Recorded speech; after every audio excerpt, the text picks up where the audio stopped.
ಸಹೋದರ ಸಭೆಗಳಲ್ಲಿರುವಂತ ವಿಶೇಷ ಬೋಧನೆಗಳ ಕುರಿತಾಗಿ ನಾವು ಕಲಿಯುತ್ತಾ ಬಂದಿದ್ದೇವೆ. ನಾವು ಅಗತ್ಯವಾಗಿಯೂ ತಿಳ್ಕೊಳ್ಳಬೇಕಾದಂತ ಅನೇಕ ವಿಚಾರಗಳನ್ನು ಈ ಕಳೆದ 4-5 ವಾರಗಳಲ್ಲಿ ನಾವು ಕಲಿತಿದ್ದೇವೆ. ಸಹೋದರ ಸಭೆಗಳು ಎನ್ನುವಂಥದ್ದು ಒಂದು ಪಂಗಡವಲ್ಲ, ಇದು ದೇವರ ವಾಕ್ಯದ ಸತ್ಯಗಳನ್ನು ಎತ್ತಿ ಹಿಡಿಯುವಂತ ದೇವರ ಮಕ್ಕಳ ಅನ್ಯೋನ್ಯತೆಯಾಗಿದೆ ಎಂಬುದಾಗಿ ನಾವು ಕಳೆದ ವಾರದಲ್ಲಿ ನೋಡಿದ್ದೇವೆ. ಸಭೆಯ ಸದಸ್ಯತ್ವಕ್ಕೆ ಬೇಕಾದದ್ದು ಮೆಂಬರ್ಶಿಪ್ ಅಲ್ಲ, ಸಭೆಯ ಸದಸ್ಯತ್ವಕ್ಕೆ ಬೇಕಾದದ್ದು ಸಭೆಯ ಅನ್ಯೋನ್ಯತೆಯಾಗಿದೆ. ಯಾವಾಗ ನಾವು ಸಭೆಯ ಅನ್ಯೋನ್ಯತೆಯಲ್ಲಿ ಇರುತ್ತೇವೋ ಆವಾಗ ನಾವು ಒಂದು ಸ್ಥಳೀಯ ಸಭೆಯ ಸಭೆಯಾಗುತ್ತೇವೆ ಎನ್ನುವಂತ ವಿಚಾರವನ್ನು ನಾವು ನೋಡಿದ್ದೇವೆ. ಬೇರೆ ಸಭೆಗಳನ್ನು ನೋಡಿದರೆ ಅಲ್ಲಿ ಹಣವನ್ನು ಕೊಟ್ಟು ಹೆಸರನ್ನು ನೋಂದಾಯಿಸಿ ಅವರ ರಿಜಿಸ್ಟರ್ ಬುಕ್ನಲ್ಲಿ ನಮ್ಮ ಹೆಸರುಗಳನ್ನು ನೋಂದಾಯಿಸುವಾಗ ನಾವು ಆ ಸಭೆಯ ಸದಸ್ಯರಾಗುತ್ತೇವೆ. ಆ ಸಭೆಗೆ ಸತತವಾಗಿ ಎಲ್ಲಾ ಕೂಟಗಳಿಗೆ ಹೋಗ್ಬೇಕೆನ್ನುವಂತ ನಿರ್ಬಂಧ ಇರುವುದಿಲ್ಲ. ಆ ಸಭೆಗಳಿಗೆ ನಾವು ಆಗಾಗ ತಿಂಗಳಿಗೊಮ್ಮೆ ಅಥವಾ ವರ್ಷಕ್ಕೊಮ್ಮೆ ಕೊಡಬೇಕಾದಂತ ಶಬ್ದ ಹಣವನ್ನು ಕೊಟ್ಟರೆ ನಾವು ಆ ಸಭೆಯ ಸದಸ್ಯರಾಗುತ್ತೇವೆ. ಆದರೆ ನಾವು ಎತ್ತಿ ಹಿಡಿಯುವಂತ ಆ ಸತ್ಯಾಂಶ ದೇವರ ವಾಕ್ಯಕ್ಕೆ ಅನುಗುಣವಾದದ್ದು ಆಗಿದೆ. ಯಾಕಂತ ಹೇಳಿದ್ರೆ ನಾವು ಹಣವನ್ನು ಕೊಟ್ಟು ದೇವರ ಸಭೆಯ ಸದಸ್ಯರಾಗಲು ಸಾಧ್ಯವಿಲ್ಲ. ಯಾವ ಸಭೆಯಲ್ಲಿ ನಾವು ಸಜೀವವಾಗಿ ಸಕ್ರಿಯವಾಗಿ ನಾವು ಪಾಲ್ಗೊಳ್ಳುತ್ತೇವೋ ಆ ಸಭೆಯು ನಮ್ಮ ಸಭೆಯಾಗಿರುತ್ತದೆ ಮತ್ತು ಆ ಸಭೆಯ ಸದಸ್ಯರು ನಾವಾಗಿರುತ್ತೇವೆ ಎನ್ನುವಂತಹ ಸತ್ಯವನ್ನು ನಾವು ಕಳೆದ ವಾರದಲ್ಲಿ ಕಲಿತಿದ್ದೇವೆ. ಈ ವಾರದಲ್ಲಿ ನಾವು ಕಲಿಯುವಂತಹ ವಿಚಾರ ಏನಂತ ಹೇಳಿದ್ರೆ ಸಭಾ ಸೇವಕರ ಕುರಿತಾದಂತ ವಿಚಾರ. ಅದರಲ್ಲಿ ವಿಶೇಷವಾಗಿಯೂ ಸುವಾರ್ಥ ಸೇವಕರು ಮತ್ತು ಸುವಾರ್ಥ ಸೇವೆ ಎನ್ನುವಂತ ವಿಚಾರದ ಬಗ್ಗೆ ನಾನು ಮಾತನಾಡಲಿಕ್ಕೆ ಇಷ್ಟಪಡುತ್ತೇನೆ. ಸಹೋದರ ಸಭೆಗಳು ಪ್ರಾರಂಭವಾದಂತ ಸಮಯದಿಂದ ಸಹೋದರ ಸಭೆಗಳಲ್ಲಿ ಹೆಚ್ಚು ಆದ್ಯತೆಯನ್ನು ಕೊಟ್ಟು ನಾವು ಪಾಲಿಸುವಂತ ಒಂದು ವಿಚಾರವಿದೆ. ಅದು ಏನಂತ ಹೇಳಿದ್ರೆ ಸುವಾರ್ಥ ಪ್ರಚಾರ ಅಥವಾ ಯೇಸು ಕ್ರಿಸ್ತನ ರಕ್ಷಣೆಯ ಶುಭ ಸಂದೇಶವನ್ನು ಪ್ರಪಂಚಕ್ಕೆ ಸಾರಿ ಹೇಳುವಂತ ಜವಾಬ್ದಾರಿಕೆಯನ್ನು ನಮ್ಮದಾಗಿದೆ, ಸ್ಥಳೀಯ ಸಭೆಗಳದಾಗಿದೆ. ಮತ್ತು ಸಭೆಗಳಲ್ಲಿ ಸದಸ್ಯರಾದ ಪ್ರತಿಯೊಂದು ವಿಶ್ವಾಸಿಗಳು ಕೂಡ ಈ ಸುವಾರ್ಥ ಸೇವೆಯಲ್ಲಿ ಪಾಲುಗಾರರಾಗಬೇಕೆನ್ನುವಂತ ಸತ್ಯವನ್ನು ನಾವು ದೇವರ ವಾಕ್ಯಕ್ಕೆ ಅನುಗುಣವಾಗಿ ನಾವು ಸಾರಿ ಹೇಳುವಂತವರಾಗಿದ್ದೇವೆ. ಅನೇಕ ಪಂಗಡಗಳು ಅಥವಾ ಅನೇಕ ಬೇರೆ ರೀತಿಯಾದಂತ ಸಭೆಗಳವರು ತಿಳ್ಕೊಂಡಿರುವಂತದ್ದು ಈ ಸುವಾರ್ಥ ಸೇವೆ ಎನ್ನುವಂಥದ್ದು ಅದು ಯಾವುದೋ ಆರ್ಗನೈಸೇಷನ್ಗಳು ಮಾಡುವಂತ ಕೆಲಸ. ಎವ್ರಿಯೋ ಕ್ರೂಸೈಡ್ ಆಗಿರಬಹುದು, ಆಪರೇಷನ್ ಮೊಬಲೈಸೇಷನ್ ಆಗಿರಬಹುದು, ಇಂಡಿಯಾ ಕ್ಯಾಂಪಸ್ ಕ್ರೂಸೈಡ್ ಆಗಿರಬಹುದು, ಟ್ರೈಬಲ್ ಮಿಷನ್ ಆಗಿರಬಹುದು, ಈ ರೀತಿಯಾಗಿರುವಂತ ಸಂಘ ಸಂಸ್ಥೆಗಳಿಂದ ಮಾಡಲ್ಪಡುವಂತ ವಿಚಾರವಾಗಿದೆ ಸುವಾರ್ಥ ಸೇವೆ ಎನ್ನುವಂಥದ್ದು. ಸ್ಥಳೀಯ ಸಭೆಗಳು ಎನ್ನುವಂಥದ್ದು ಕೇವಲ ವಿಶ್ವಾಸಿಗಳು ಕೂಡಿ ಬರುವುದಕ್ಕಾಗಿ ಮತ್ತು ಅವರ ಆತ್ಮೀಯ ಪೋಷಣೆಗಾಗಿ ಮಾತ್ರ ಇರುವಂತ ಸ್ಥಳವಾಗಿದೆ ಅಥವಾ ಸ್ಥಾಪನವಾಗಿದೆ ಎಂಬುದಾಗಿ ನಂಬುವಂತ ಅನೇಕ ಸಭೆಗಳಿವೆ. ಹಾಗಾಗಿ ಅವರು ನೇರವಾಗಿ ಸುವಾರ್ಥ ಸೇವೆಯಲ್ಲಿ ಪಾಲನ್ನು ತೆಗೆದುಕೊಳ್ಳುತ್ತಾ ಇಲ್ಲ. ಆದರೆ ದೇವರ ವಾಕ್ಯ ಹೇಳುವಂಥದ್ದು ರಕ್ಷಿಸಲ್ಪಟ್ಟಂತ ಪ್ರತಿಯೊಬ್ಬರೂ ಸಹ ಸುವಾರ್ಥ ಸೇವೆಯಲ್ಲಿ ಭಾಗಿಗಳಾಗಬೇಕು. ನೀವು ಪೂರ್ಣಾವಧಿ ಸೇವೆಯಲ್ಲಿದ್ದರು, ಸಭಾ ಹಿರಿಯರಾಗಿದ್ದರು, ಸಭೆಯಲ್ಲಿ ಕೇವಲ ಒಬ್ಬ ಸದಸ್ಯರಾಗಿದ್ದರು, ಸುವಾರ್ಥ ಸೇವೆಯ ಸಾರುವುದರಲ್ಲಿ ನಿಮ್ಮ ಪಾಲು ಅಗತ್ಯವಾಗಿದೆ. ಸುವಾರ್ಥ ಸೇವೆಯನ್ನು ಮಾಡುವಂತ ಜವಾಬ್ದಾರಿಕೆಯನ್ನು ದೇವರು ಪ್ರತಿಯೊಬ್ಬರಿಗೂ ಕೊಟ್ಟಿದ್ದಾನೆ ಎನ್ನುವಂತ ವಿಚಾರವನ್ನು ದೇವರ ವಾಕ್ಯದಲ್ಲಿ ನಾವು ನೋಡುತ್ತಾ ಇದ್ದೇವೆ. ನಾವು ಈ ವಿಚಾರದ ಬಗ್ಗೆ ಈ ಸಾಯಂಕಾಲ ಹೊತ್ತಿನಲ್ಲಿ ಜೊತೆಯಾಗಿ ಕಲಿಯಲಿಕ್ಕಿದ್ದೇವೆ. ಬ್ರದರನ್ ಸಭೆಗಳ ಮುಖಾಂತರವಾಗಿ ಪ್ರಪಂಚದಲ್ಲಿ ಇದುವರೆಗೆ ನಡೆದಂತ ಸುವಾರ್ಥ ಸೇವೆಗಳ ಕುರಿತಾಗಿ ಹೇಳುವಾಗ ನಾವು ಕೆಲವು ಹೆಸರುಗಳನ್ನು ಕೇಳಬೇಕಾಗಿದೆ. ಮೊದಲನೇದಾಗಿ ನನ್ನ ನೆನಪಿಗೆ ಬರುವಂತ ಹೆಸರು ಯಾವುದಂತ ಹೇಳಿದ್ರೆ ಆಂಟನಿ ನೋರಿಸ್ ಎನ್ನುವಂತ ಒಬ್ಬ ಮಿಷನರಿಯ ಕುರಿತಾದಂತ ವಿಚಾರ. ಇವರು ಇಂಗ್ಲೆಂಡ್ ದೇಶದಿಂದ ಬಾಗ್ದಾದ್, ಇರಾಕಿನಲ್ಲಿರುವಂತ ಬಾಗ್ದಾದ್ ಎನ್ನುವಂತ ಸ್ಥಳಕ್ಕೆ ಸುವಾರ್ಥ ಸೇವೆಗಾಗಿ 18ನೆಯ ಶತಮಾನದಲ್ಲಿ ಹೋದಂತ ದೇವರ ಸೇವಕರಾಗಿದ್ದಾರೆ. ಇವರು ಬ್ರದರನ್ ಸಭೆಗಳ ಪ್ರಾರಂಭದ ದಿನಗಳಲ್ಲಿ ಈ ಸಭೆಯ ಒಂದು ಪ್ರಯೋಜನಕ್ಕಾಗಿ ದೇವರು ಬಹಳವಾಗಿ ಉಪಯೋಗಿಸಿದಂತ ದೇವರಿಂದ ಉಪಯೋಗಿಸಲ್ಪಟ್ಟಂತ ಒಬ್ಬ ಸೇವಕರಾಗಿದ್ದಾರೆ. ಈ ಪ್ರಪಂಚದಲ್ಲಿ ನಡೆದಂತ ಸುವಾರ್ಥ ಸೇವೆ ಕುರಿತಾಗಿ ಇತಿಹಾಸಗಳನ್ನು ಬರೆದಂತವರು ಈ ಆಂಟನಿ ನೋರಿಸ್ ಗ್ರೋವ್ ಎನ್ನುವಂತ ದೇವರ ಸೇವಕರ ಬಗ್ಗೆ ಮರೆಯುವಂದೇ ಇಲ್ಲ. ಯಾಕಂತ ಹೇಳಿದ್ರೆ ಅವರು ಕೊಟ್ಟಂತ ಆ ಒಂದು ಕೊಡುಗೆ ಅದು ಶ್ರೇಷ್ಠವಾದದ್ದಾಗಿದೆ. ಮತ್ತು ಈ ಮೊದಲನೇದಾಗಿ ಯಾವುದೇ ಸಂಘ ಸಂಸ್ಥೆಗಳಿಂದ ಕಳಗಿಸಲ್ಪಡದೆ, ಯಾವುದೇ ಸಂಬಳವಿಲ್ಲದೆ ಕರ್ತನಾದಂತ ಯೇಸು ಕ್ರಿಸ್ತನನ್ನು ಮಾತ್ರ ನೋಡಿಕೊಂಡು ಮತ್ತು ದೇವರ ಮಾತುಗಳಲ್ಲಿ ಮಾತ್ರ ನಂಬಿಕೆಯನ್ನು ಇಟ್ಟು, ನಂಬಿಕೆಯಿಂದ ಸುವಾರ್ಥ ಸೇವೆಗಾಗಿ ಸ್ವಂತ ಜನರನ್ನು, ಸ್ವಂತ ಸಂಸ್ಕೃತಿಯನ್ನು, ಸ್ವಂತ ರಾಜ್ಯವನ್ನು ಬಿಟ್ಟು ಮತ್ತೊಂದು ರಾಜ್ಯಕ್ಕೆ ಹೋದಂತ ಸುವಾರ್ಥ ಸೇವಕರಲ್ಲಿ ಒಂದು ಉನ್ನತವಾದಂತ ಸ್ಥಾನವನ್ನು ಹೊಂದಿದಂತವರಾಗಿದ್ದಾರೆ ಆಂಟನಿ ನೋರಿಸ್ ಗ್ರೋವ್ ಎನ್ನುವಂತವರು. ಇವರು ಈ ಬಾಗ್ದಾದಿಗೆ ಹೋಗಿ ಅಲ್ಲಿರುವಂತ ಬಡ ಕಾರ್ಮಿಕರ ಮಧ್ಯದಲ್ಲಿ, ವಿಶೇಷವಾಗಿ ಕನ್ಸ್ಟ್ರಕ್ಷನ್ ಕೆಲಸದಲ್ಲಿ ಇದ್ದಂತ ಅನೇಕ ಕಾರ್ಮಿಕರ ಮಧ್ಯದಲ್ಲಿ ಸೇವೆಯನ್ನು ಮಾಡಿದರು. ಅವರಿಗೆ ಆರೋಗ್ಯದ ವಿಷಯದಲ್ಲಿ ಕೂಡ ಅವರು ಆರೈಕೆಯನ್ನು ಮಾಡಿದರು ಮತ್ತು ಅವರು ನಂಬಿಕೆಯಿಂದ ಈ ಸೇವೆಯನ್ನು ಮಾಡಿದರು ಎನ್ನುವಂಥದ್ದು ಬಹಳ ಪ್ರಾಮುಖ್ಯವಾದಂತ ವಿಚಾರ. ದೇವರು ಕಳುಹಿಸಿದ್ದಾನೆ, ಈ ಸೇವೆಗೋಸ್ಕರ ಬೇಕಾದಂತ ಎಲ್ಲ ಅಗತ್ಯತೆಗಳನ್ನು ಈ ದೇವರೇ ಒದಗಿಸುತ್ತಾನೆ ಎನ್ನುವಂತ ನಂಬಿಕೆಯ ಮೇರೆಗೆ ಅವರು ಬಾಗ್ದಾದ್ ಎನ್ನುವಂತ ದೇಶಕ್ಕೆ ಪ್ರಪ್ರಥಮವಾಗಿ ಸುವಾರ್ಥ ಸೇವೆಗಾಗಿ 17ನೆಯ ಶತಮಾನದಲ್ಲಿ ಹೊರಟು ಹೋದರು ಎನ್ನುವಂಥದ್ದು ನಮಗೆ ಆಶ್ಚರ್ಯ ತರುವಂತ ವಿಚಾರವಾಗಿದೆ. ಅಷ್ಟು ಮಾತ್ರವಲ್ಲದೆ ಇವರು ಬಾಗ್ದಾದಿನ ಸೇವೆಯನ್ನು ಮಾಡುತ್ತಾ ಇರುವಾಗ ಅಲ್ಲಿಂದ ಭಾರತ ದೇಶಕ್ಕೆ ಕುಟುಂಬವಾಗಿ ಬಂದು ಅವರು ಭಾರತ ದೇಶದಲ್ಲಿ ಕೂಡ ಸೇವೆಯನ್ನು ಮಾಡಿದ್ದಾರೆ.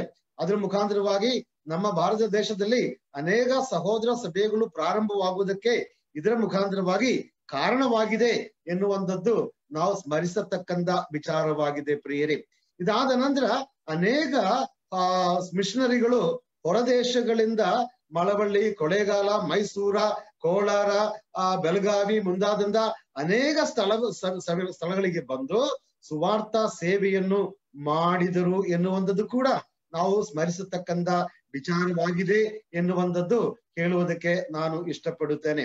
ಹಾಗಾಗಿ ಆಂಟನಿ ನೋರಿಸ್ ಎನ್ನುವಂಥವರು ಈ ರೀತಿಯಾದಂತ ಒಂದು ನಂಬಿಕೆಯಿಂದ ಹೊರಟು ಹೋಗಿ ಸೇವೆಯನ್ನು ಮಾಡುವಂತ ಮಿಷನರಿ ಆಗಿ ಹೊರಟು ಹೋಗ್ಬೇಕಾದ್ರೆ ಅದಕ್ಕೆ ಕಾರಣ ಏನಂತ ಹೇಳಿದ್ರೆ ಬ್ರದರನ್ ಸಭೆಗಳು ಪ್ರಾರಂಭದ ದಿನಗಳಿಂದ ಅವರು ಒತ್ತಿ ಹೇಳಿದಂತ ಒಂದು ವಿಚಾರ, ಸುವಾರ್ಥ ಸೇವೆ ಎನ್ನುವಂಥದ್ದು ನಮ್ಮ ಹೊಣೆಯಾಗಿದೆ, ನಾವು ಮಾಡಬೇಕಾಗಿದೆ. ನಾವು ಸಂಘ ಸಂಸ್ಥೆಗಳಿಗೆ ಅದನ್ನು ಒಪ್ಪಿಸಿಕೊಡ್ಬೇಕಾಗಿಲ್ಲ. ದೇವರು ಜನರನ್ನು ಕರೆಯುತ್ತಾರೆ, ಸೇವೆಗೆ ಕಳುಹಿಸ್ತಾರೆ ಮತ್ತು ಸೇವೆಯಲ್ಲಿ ಉಪಯೋಗಿಸುತ್ತಾರೆ ಎನ್ನುವಂತ ಆ ಒಂದು ನಂಬಿಕೆ ಮತ್ತು ಆ ಒಂದು ವಿಶ್ವಾಸ, ಆ ಒಂದು ಬೋಧನೆ ಆಗಿನ ಕಾಲದ ಸ್ಥಳೀಯ ಸಭೆಗಳಲ್ಲಿ ಒತ್ತಿ ಹೇಳಿದಂತ ವಿಚಾರಗಳಾಗಿತ್ತು ಎನ್ನುವಂಥದ್ದು ನಾವು ಸ್ಮರಿಸತಕ್ಕಂತ ವಿಚಾರವಾಗಿದೆ. ಅದೇ ಪ್ರಕಾರ ನಾವು ಇತಿಹಾಸದಲ್ಲಿ ಪ್ರಪಂಚದ ಸುವಾರ್ಥ ಸೇವೆ ಇತಿಹಾಸದಲ್ಲಿ ಬರೆಯಲ್ಪಟ್ಟಿರುವಂತ ಮತ್ತೊಂದು ಹೆಸರು ಯಾವುದಂತ ಹೇಳಿದ್ರೆ ಜಿಮ್ ಎಲಿಯಟ್ ಮತ್ತು ಅವರ ಜೊತೆಯಲ್ಲಿ ಇದ್ದಂತ 5 ಮಂದಿ ಯವನಸ್ಥರು. ಇವರು ತುಂಬಾ ಯವನಸ್ಥರಾಗಿದ್ದರು. ಅವರೆಲ್ಲರೂ ಕೂಡ ಸಹೋದರ ಸಭೆಗಳ ಸದಸ್ಯರಾಗಿದ್ದರು. ಅವರು ಇಕ್ಕಡೋರ್ ಎನ್ನುವಂತ ದ್ವೀಪಕ್ಕೆ ಹೋಗ್ಬಿಟ್ಟು ಅಲ್ಲಿ ಸುವಾರ್ಥ ಸೇವೆಯನ್ನು ಕೇಳದೆ ಇರುವಂತ ಮತ್ತು ನರಭೋಜಿಗಳಾದಂತ ಅಂದ್ರೆ ಮನುಷ್ಯನನ್ನು ಕೊಂದು ತಿನ್ನುವಂತ ಜನರ ಮಧ್ಯದಲ್ಲಿ ಸುವಾರ್ತೆ ಸಾರಬೇಕೆನ್ನುವಂತ ಭಾರವನ್ನು ಹೊತ್ತುಕೊಂಡು ಅವರು ಇಕ್ಕಡೋರಿಗೋಸ್ಕರ ಪ್ರಾರ್ಥನೆ ಮಾಡಿದರು ಮತ್ತು ಅಲ್ಲಿ ಹೋಗುವಂತ ಪ್ರಯತ್ನವನ್ನು ಮಾಡಿದರು. ಒಂದು ವೇಳೆ ಅವರ ಆ ಪ್ರಯತ್ನ ಸಫಲವಾಗಲಿಲ್ಲ. ಅವರು ಆ ಇಕ್ಕಡೋರ್ ಎನ್ನುವಂತ ಆ ಒಂದು ದೀಪಕ್ಕೆ ಹೋಗೋದಕ್ಕೆ ಕಾಲು ಮುಟ್ಲಿಕ್ಕೆ ಸಾಧ್ಯವಾಗಲಿಲ್ಲ. ಅದಕ್ಕಿಂತ ಮೊದಲು ಅದರ ಸಮೀಪದಲ್ಲಿದ್ದಾಗಲೇ ಏನಾಗಿದೆ, ಅಲ್ಲಿದ್ದಂದ ಆ ಆದಿವಾಸಿಗಳು ಇನ್ನು ಆ ಒಂದು ಕಾಡಿನಲ್ಲಿ ಜೀವನ ಮಾಡುತ್ತಿದ್ದಂದ ಆ ಮನುಷ್ಯರು ಅವರನ್ನು ಕೊಂದರು ಎನ್ನುವಂತ ವಿಚಾರ. 5 ಮಂದಿ ಯವನಸ್ಥರು ಅವರಿಂದ ಕೊಲ್ಲಲ್ಪಟ್ಟರು ಮತ್ತು ಅವರ ಆ ಒಂದು ಹೆಣಗಳು ಆ ಇಕ್ಕಡೂರಿನಲ್ಲಿ ಇರುವಂತ ನದಿಯಲ್ಲಿ ತೇಲಿಕೊಂಡು ಆ ಕಡೆ ಈ ಕಡೆ ಓಡಾಡ್ತಾ ಇತ್ತು ಎನ್ನುವಂತ ವಿಚಾರವನ್ನು ಎಲ್ಲಾ ಇತಿಹಾಸದ ಗ್ರಂಥಗಳಲ್ಲಿ ನಾವು ಓದುವಂತ ವಿಚಾರಗಳಾಗಿದೆ.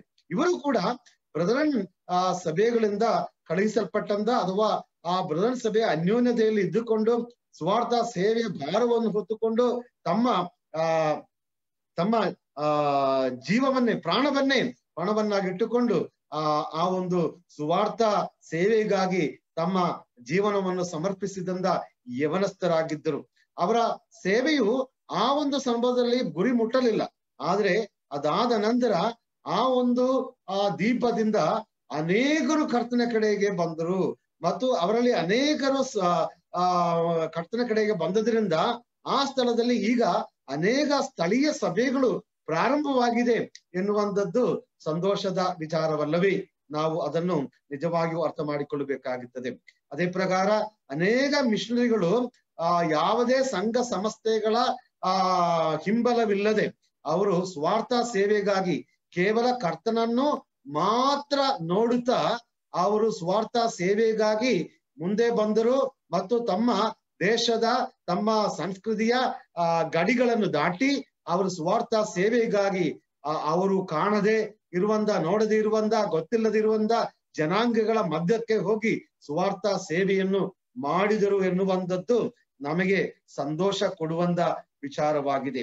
ಅದೇ ಪ್ರಕಾರ ಈ ಪ್ರಪಂಚದಲ್ಲಿ ಪ್ರಸ್ತುತ ಕಾಲದಲ್ಲಿಯೂ ಮತ್ತು ಹಿಂದಿನ ಒಂದು ಶತಮಾನದಲ್ಲಿ ಅನೇಕ ದೇಶಗಳಿಗೆ ಸುವಾರ್ತೆಯನ್ನು ಸಾರುವುದಕ್ಕಾಗಿ ದೇವರು ಉಪಯೋಗಿಸಿದಂತ ಆಪರೇಷನ್ ಮೊಬಲೈಸೇಷನ್ ಎನ್ನುವಂತ ಸಂಸ್ಥೆ, ಇದರ ಸಂಸ್ಥಾಪಕರು ಆಗಿರುವಂತ ಜಾರ್ಜ್ ವರ್ವರ್ ಎನ್ನುವಂತ ದೇವರ ಸೇವಕರು ಸಹೋದರ ಸಭೆಗಳ ಸದಸ್ಯರಾಗಿದ್ದಾರೆ ಎನ್ನುವಂಥದ್ದು ನಾವು ತಿಳ್ಕೊಳ್ಳಬೇಕಾಗುತ್ತದೆ.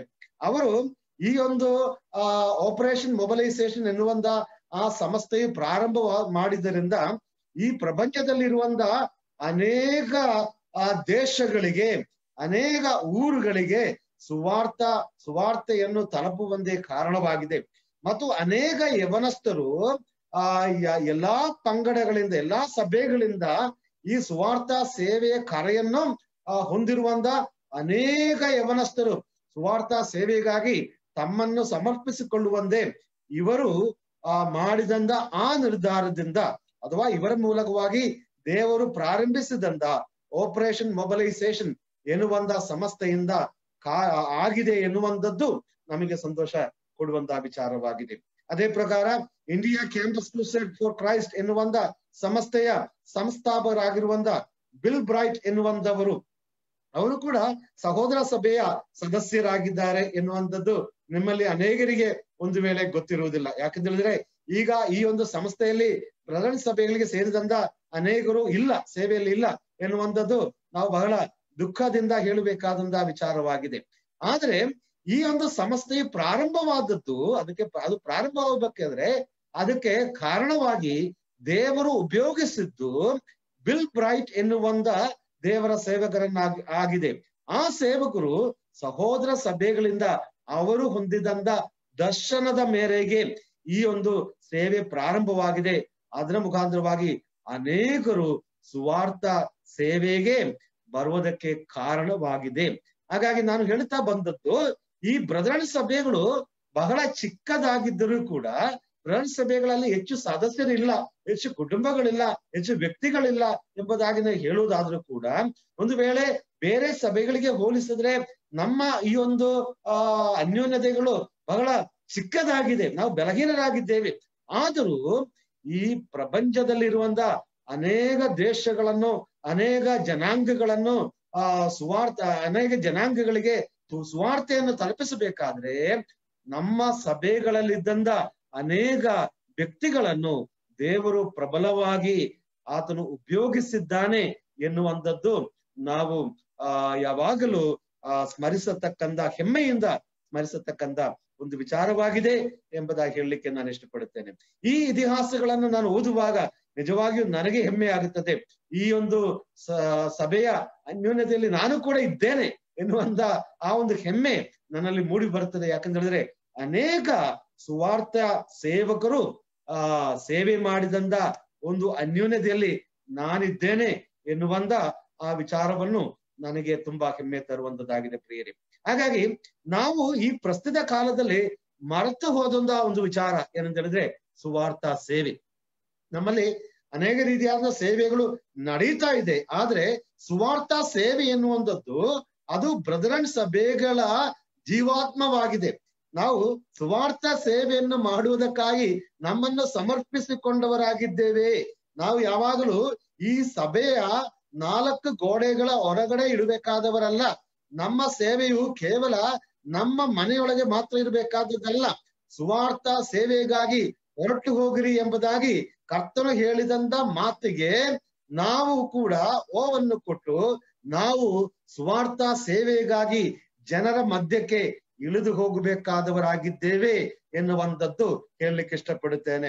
ಒಂದು ವೇಳೆ ಈ ಸಂದೇಶವನ್ನು ನಾವು ಕೇಳುತ್ತಾ ಇರುವಾಗ ನಿಮ್ಮಲ್ಲಿ ಕೆಲವರಿಗಾದರೂ ಈ ಸುವಾರ್ಥ ಸೇವೆಯ ಭಾರವ ಉಂಟಾದರೆ ನನ್ನ ಇವತ್ತಿನ ಈ ಸೇವೆ, ಇವತ್ತಿನ ಈ ಒಂದು ಪ್ರಬೋಧನೆ ಅದು ಫಲಕಾರಿ ಆಗುತ್ತದೆ ಎಂಬುದಾಗಿ ನಾನು ನಂಬುತ್ತೇನೆ. ನಾನು ಈ ಒಂದು ವಿಚಾರಕ್ಕೆ ಪೀಠಿಕೆಯಾಗಿ ಕೆಲವು ವಿಚಾರಗಳನ್ನು ದೇವರ ವಾಕ್ಯದಿಂದ ಮೊದಲನೇದಾಗಿ ಹೇಳಲಿಕ್ಕೆ ಇಷ್ಟಪಡುತ್ತೇನೆ. ದೇವರ ವಾಕ್ಯದಲ್ಲಿ ಪೂರ್ಣಾವಧಿ ಸೇವಕರು ಎನ್ನುವಂತ ಒಂದು ವಿಚಾರವನ್ನು ನಾವು ನೋಡುತ್ತೇವೆ. ಅದೇ ಪ್ರಕಾರ ಪ್ರತಿಯೊಂದು ವಿಶ್ವಾಸಿಗಳು ಕೂಡ ಸೇವಕರಾಗಿದ್ದಾರೆ ಎನ್ನುವಂತ ವಿಚಾರಗಳನ್ನು ಕೂಡ ನಾವು ನೋಡ್ತಾ ಇದ್ದೇವೆ. ನಾವು ಪೇತ್ರನ ಪತ್ರಿಕೆಯ ಮೊದಲನೇ ಪತ್ರಿಕೆಯ 2ನೇ ಅಧ್ಯಾಯದ 9ನೇ ವಾಕ್ಯದಲ್ಲಿ ಓದುತ್ತಾ ಇದ್ದೇವೆ. ನೀವಾದರೂ ಕತ್ತಲೆಯೊಳಗಿಂದ ಆಶ್ಚರ್ಯಕರವಾದಂತ ಬೆಳಕಿಗೆ ನಿಮ್ಮನ್ನು ಕರೆದಾತನ ಗುಣಾದಿಶಯಗಳನ್ನು ಪ್ರಚಾರ ಮಾಡುವುದಕ್ಕಾಗಿ ಕರೆಯಲ್ಪಟ್ಟವರಾಗಿದ್ದೀರಿ ಎಂಬುದಾಗಿ. ಸೊ ಪ್ರತಿಯೊಂದು ವಿಶ್ವಾಸಿಗಳು ಕತ್ತಲೆಯೊಳಗಿಂದ ಬೆಳಕಿಗೆ ಕರೆಯಲ್ಪಟ್ಟಂದ ನಾವು ಪ್ರತಿಯೊಬ್ಬರು ಕೂಡ ಸುವಾರ್ಥ ಸೇವೆಯನ್ನು ಮಾಡುವಂತ ಕರೆಯನ್ನು ಹೊಂದಿದವರಾಗಿದ್ದೇವೆ. ನಾವು ಇರುವಂತ ಸ್ಥಳಗಳಲ್ಲಿ, ನಾವು ಇರುವಂತ ವಠಾರದಲ್ಲಿ, ನಮ್ಮ ಪ್ರಾಂತ್ಯಗಳಲ್ಲಿ, ನಮ್ಮ ಬಡಾವಣೆಗಳಲ್ಲಿ, ನಾವು ಇರುವಂತ ಹಳ್ಳಿಯಲ್ಲಿ ಸುವಾರ್ತೆಯನ್ನು ಸಾರುವಂತ ಜವಾಬ್ದಾರಿಕೆಯನ್ನು ದೇವರು ನಮಗೆ ಕೊಟ್ಟಿದ್ದಾನೆ. ನಾವು ಇರುವಂತ ಕೆಲಸ ಮಾಡುವಂತ ಆಫೀಸುಗಳಲ್ಲಿ, ನಾವು ಕೆಲಸ ಮಾಡುವಂತ ಶಾಲೆಗಳಲ್ಲಿ, ಕಾಲೇಜುಗಳಲ್ಲಿ, ಕಂಪನಿಗಳಲ್ಲಿ ನಾವು ಸುವಾರ್ತೆಯನ್ನು ಸಾರಬೇಕಾದವರು. ನಾವು ಪೂರ್ಣಾವಧಿ ಸೇವಕರಾಗಬೇಕಾಗಿಲ್ಲ. ದೇವರು ನಮ್ಮನ್ನು ಎಲ್ಲಿ ಇಟ್ಟಿದ್ದಾನೋ, ಯಾವ ಕಡೆ ಯಾವ ಸೇವೆಗಾಗಿ ನೇಮಿಸಿದ್ದಾನೋ ಆ ಒಂದು ಕಾರ್ಯವನ್ನು, ಕೆಲಸವನ್ನು, ಉದ್ಯೋಗವನ್ನು ಮಾಡುತ್ತಾ ಅದರ ಜೊತೆಯಲ್ಲಿ ಸೇವೆ ಮಾಡುವಂತ ಅವಕಾಶ ನಮಗಿದೆ ಎನ್ನುವಂಥದ್ದು ಹೇಳುವುದಕ್ಕೆ ನಾನು ಇಷ್ಟಪಡುತ್ತೇನೆ. ಪೂರ್ಣಾವಧಿ ಸೇವಕರು ಅಲ್ಲದೆ ಇರುವಂತ ಅನೇಕರು ಸೇವೆ ಮಾಡಿದಂತ ಇತಿಹಾಸವನ್ನು ದೇವರ ವಾಕ್ಯದಲ್ಲಿ ನಾವು ನೋಡುತ್ತೇವೆ. ಅದೇ ಪ್ರಕಾರ ನಮ್ಮ ಸ್ಥಳೀಯ ಸಭೆಗಳಲ್ಲಿ ಕೂಡ ನಾವು ನೋಡುತ್ತಾ ಇದ್ದೇವೆ. ಒಂದು ವೇಳೆ ಪೂರ್ಣಾವಧಿ ಸೇವೆಯಲ್ಲಿ ಇದ್ದು ಸೇವೆ ಮಾಡುವುದಕ್ಕಿಂತ ಒಂದಿಷ್ಟು ಹೆಚ್ಚಾಗಿ ಸೇವೆ ಮಾಡುವಂತ ಅನೇಕ ಹಿರಿಯರು, ಅನೇಕ ಉದ್ಯೋಗದಲ್ಲಿರುವಂತ ಸಹೋದರರು ನಮ್ಮ ಮಧ್ಯದಲ್ಲಿ ಇದ್ದಾರೆ ಎನ್ನುವಂಥದ್ದು ನಾನು ಬಹಳ ಸಂತೋಷದಿಂದ ಹೇಳುವಂತ ಒಂದು ವಿಚಾರವಾಗಿದೆ ನನ್ನ ಪ್ರಿಯರೇ. ಆದ್ರೆ ನಾವು ದೇವರ ವಾಕ್ಯಕ್ಕೆ ಬರುವಾಗ ಈ ಎಲ್ಲರೂ ಸೇವೆ ಮಾಡಬೇಕು ಅನ್ನುವಂತ ವಿಚಾರವನ್ನು பொதுವಾಗಿ ನಾವು ಹೇಳುವುದಾದರೂ ಪೂರ್ಣಾವಧಿ ಸೇವಕರು ಎನ್ನುವಂತ ತತ್ವವನ್ನು ಕೂಡ ದೇವರ ವಾಕ್ಯದಲ್ಲಿ ನಾವು ನೋಡುತ್ತಾ ಇದ್ದೇವೆ. ಒಂದು ವೇಳೆ ಕೆಲವರಾದ್ರೂ ಹೇಳ್ಬೋದು ಪೂರ್ಣಾವಧಿ ಸೇವಕರು ಎಂಬುದಾಗಿ ಇಲ್ಲ, ಅದರ ಅಗತ್ಯವಿಲ್ಲ, ಎಲ್ಲರೂ ಸೇವಕರೇ, ಹಾಗಾಗಿ ಅದರಲ್ಲಿ ಪೂರ್ಣಾವಧಿ ಸೇವಕರು ಎನ್ನುವಂತ ಒಂದು ತತ್ವವನ್ನು ದೇವರ ವಾಕ್ಯದಲ್ಲಿ ಇಲ್ಲ. ಎಲ್ಲರೂ ಕೂಡ ಸೇವಕರು, ಎಲ್ಲರೂ ಸೇವೆ ಮಾಡಬೇಕು. ಪೂರ್ಣಾವಧಿ ಸೇವಕರು ಯಾರಂತ ಹೇಳಿದ್ರೆ ಬೇರೆ ಕೆಲಸ ಇಲ್ಲದವರು, ಕೆಲಸದಿಂದ ತೆಗೆಯಲ್ಪಟ್ಟವರು, ಅಥವಾ ಕೆಲಸ ಮಾಡಲು ಸೋಮಾರಿಗಳಾದವರು, ಬೇರೆ ಕೆಲಸ ಇಲ್ಲದವರು, ಅವರು ಪೂರ್ಣಾವಧಿ ಸೇವೆ ಅಂತ ಹೇಳಿ ಇದ್ದಾರೆ ಎನ್ನುವಂಥದ್ದಾಗಿ ಹೇಳುವಂತವರು, ಬಹಿರಂಗವಾಗಿ ಹೇಳದಿದ್ದರೂ ಅವರು ಕಿವಿ ಮಾತಾಗಿ ಹೇಳುವಂತವರು ಕೂಡ ಅನೇಕರನ್ನು ನಾನು ನೋಡಿದ್ದೇನೆ. ಇವರಿಗೆ ಬೇರೆ ಕೆಲಸ ಇಲ್ಲ, ಅವ್ರ ಹೊಟ್ಟೆಪಾಡಿಗಾಗಿ ಈ ಸತ್ಯವೇದವನ್ನು ಹಿಡ್ಕೊಂಡು ತಿರುಗಾಡುತ್ತಾ ಇದ್ದಾರೆ. ಪೂರ್ಣಾವಧಿ ಸೇವಕರು ಎನ್ನುವಂತ ಕಾರ್ಯವನ್ನು ಇಲ್ಲ ಎಂಬುದಾಗಿ ಹೇಳುವಂತವರು ಅನೇಕರು ನಮ್ಮ ಮಧ್ಯದಲ್ಲಿದ್ದಾರೆ, ಬೇರೆ ಸಭೆಗಳಲ್ಲಿದ್ದಾರೆ. ಹಾಗಾಗಿ ಈ ವಿಚಾರದ ಬಗ್ಗೆ ಸ್ವಲ್ಪ ಒಂದು ಕ್ಲಾರಿಟಿಯನ್ನು ಕೊಟ್ಟ ಮೇಲೆ ನಾವು ಮುಂದೆ ಹೋಗುವುದಕ್ಕಾಗಿ ನಾನು ಇಷ್ಟಪಡುತ್ತೇನೆ. ಸೊ ಮೊದಲನೇದಾಗಿ ನಾವು ಕರ್ತನು ತಾನೇ ಹೇಳಿದಂತ ಮಾತನ್ನು ನಾವು ಮೊದಲನೇದಾಗಿ ನೋಡಿಕೊಳ್ಳೋಣ. ಮತ್ತಾಯನ ಸುವಾರ್ತೆಯ 4ನೇ ಅಧ್ಯಾಯದ 19ನೇ ವಾಕ್ಯದಲ್ಲಿ ನಮ್ಮ ಕರ್ತನಾದಂತ ಯೇಸು ಕ್ರಿಸ್ತನು ಹೇಳುತ್ತಾನೆ, ನನ್ನ ಹಿಂದೆ ಬನ್ನಿರಿ,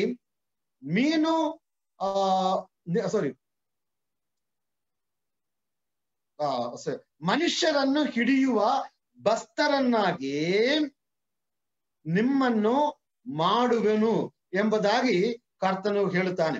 ಕರ್ತನು ತನ್ನ ಮೊದಲನೆಯ ಶಿಷ್ಯರನ್ನು ಕರೆಯುವಾಗ ಆತನು ಹೇಳಿದಂತ ಮಾತಾಗಿದೆ. ಇದು ಯಾರಿಗೆ ಹೇಳಿದು? ಅಂದ್ರೆಯ ಮತ್ತು ಆತನ ತಮ್ಮನಾದಂತ ಪೇತ್ರನು.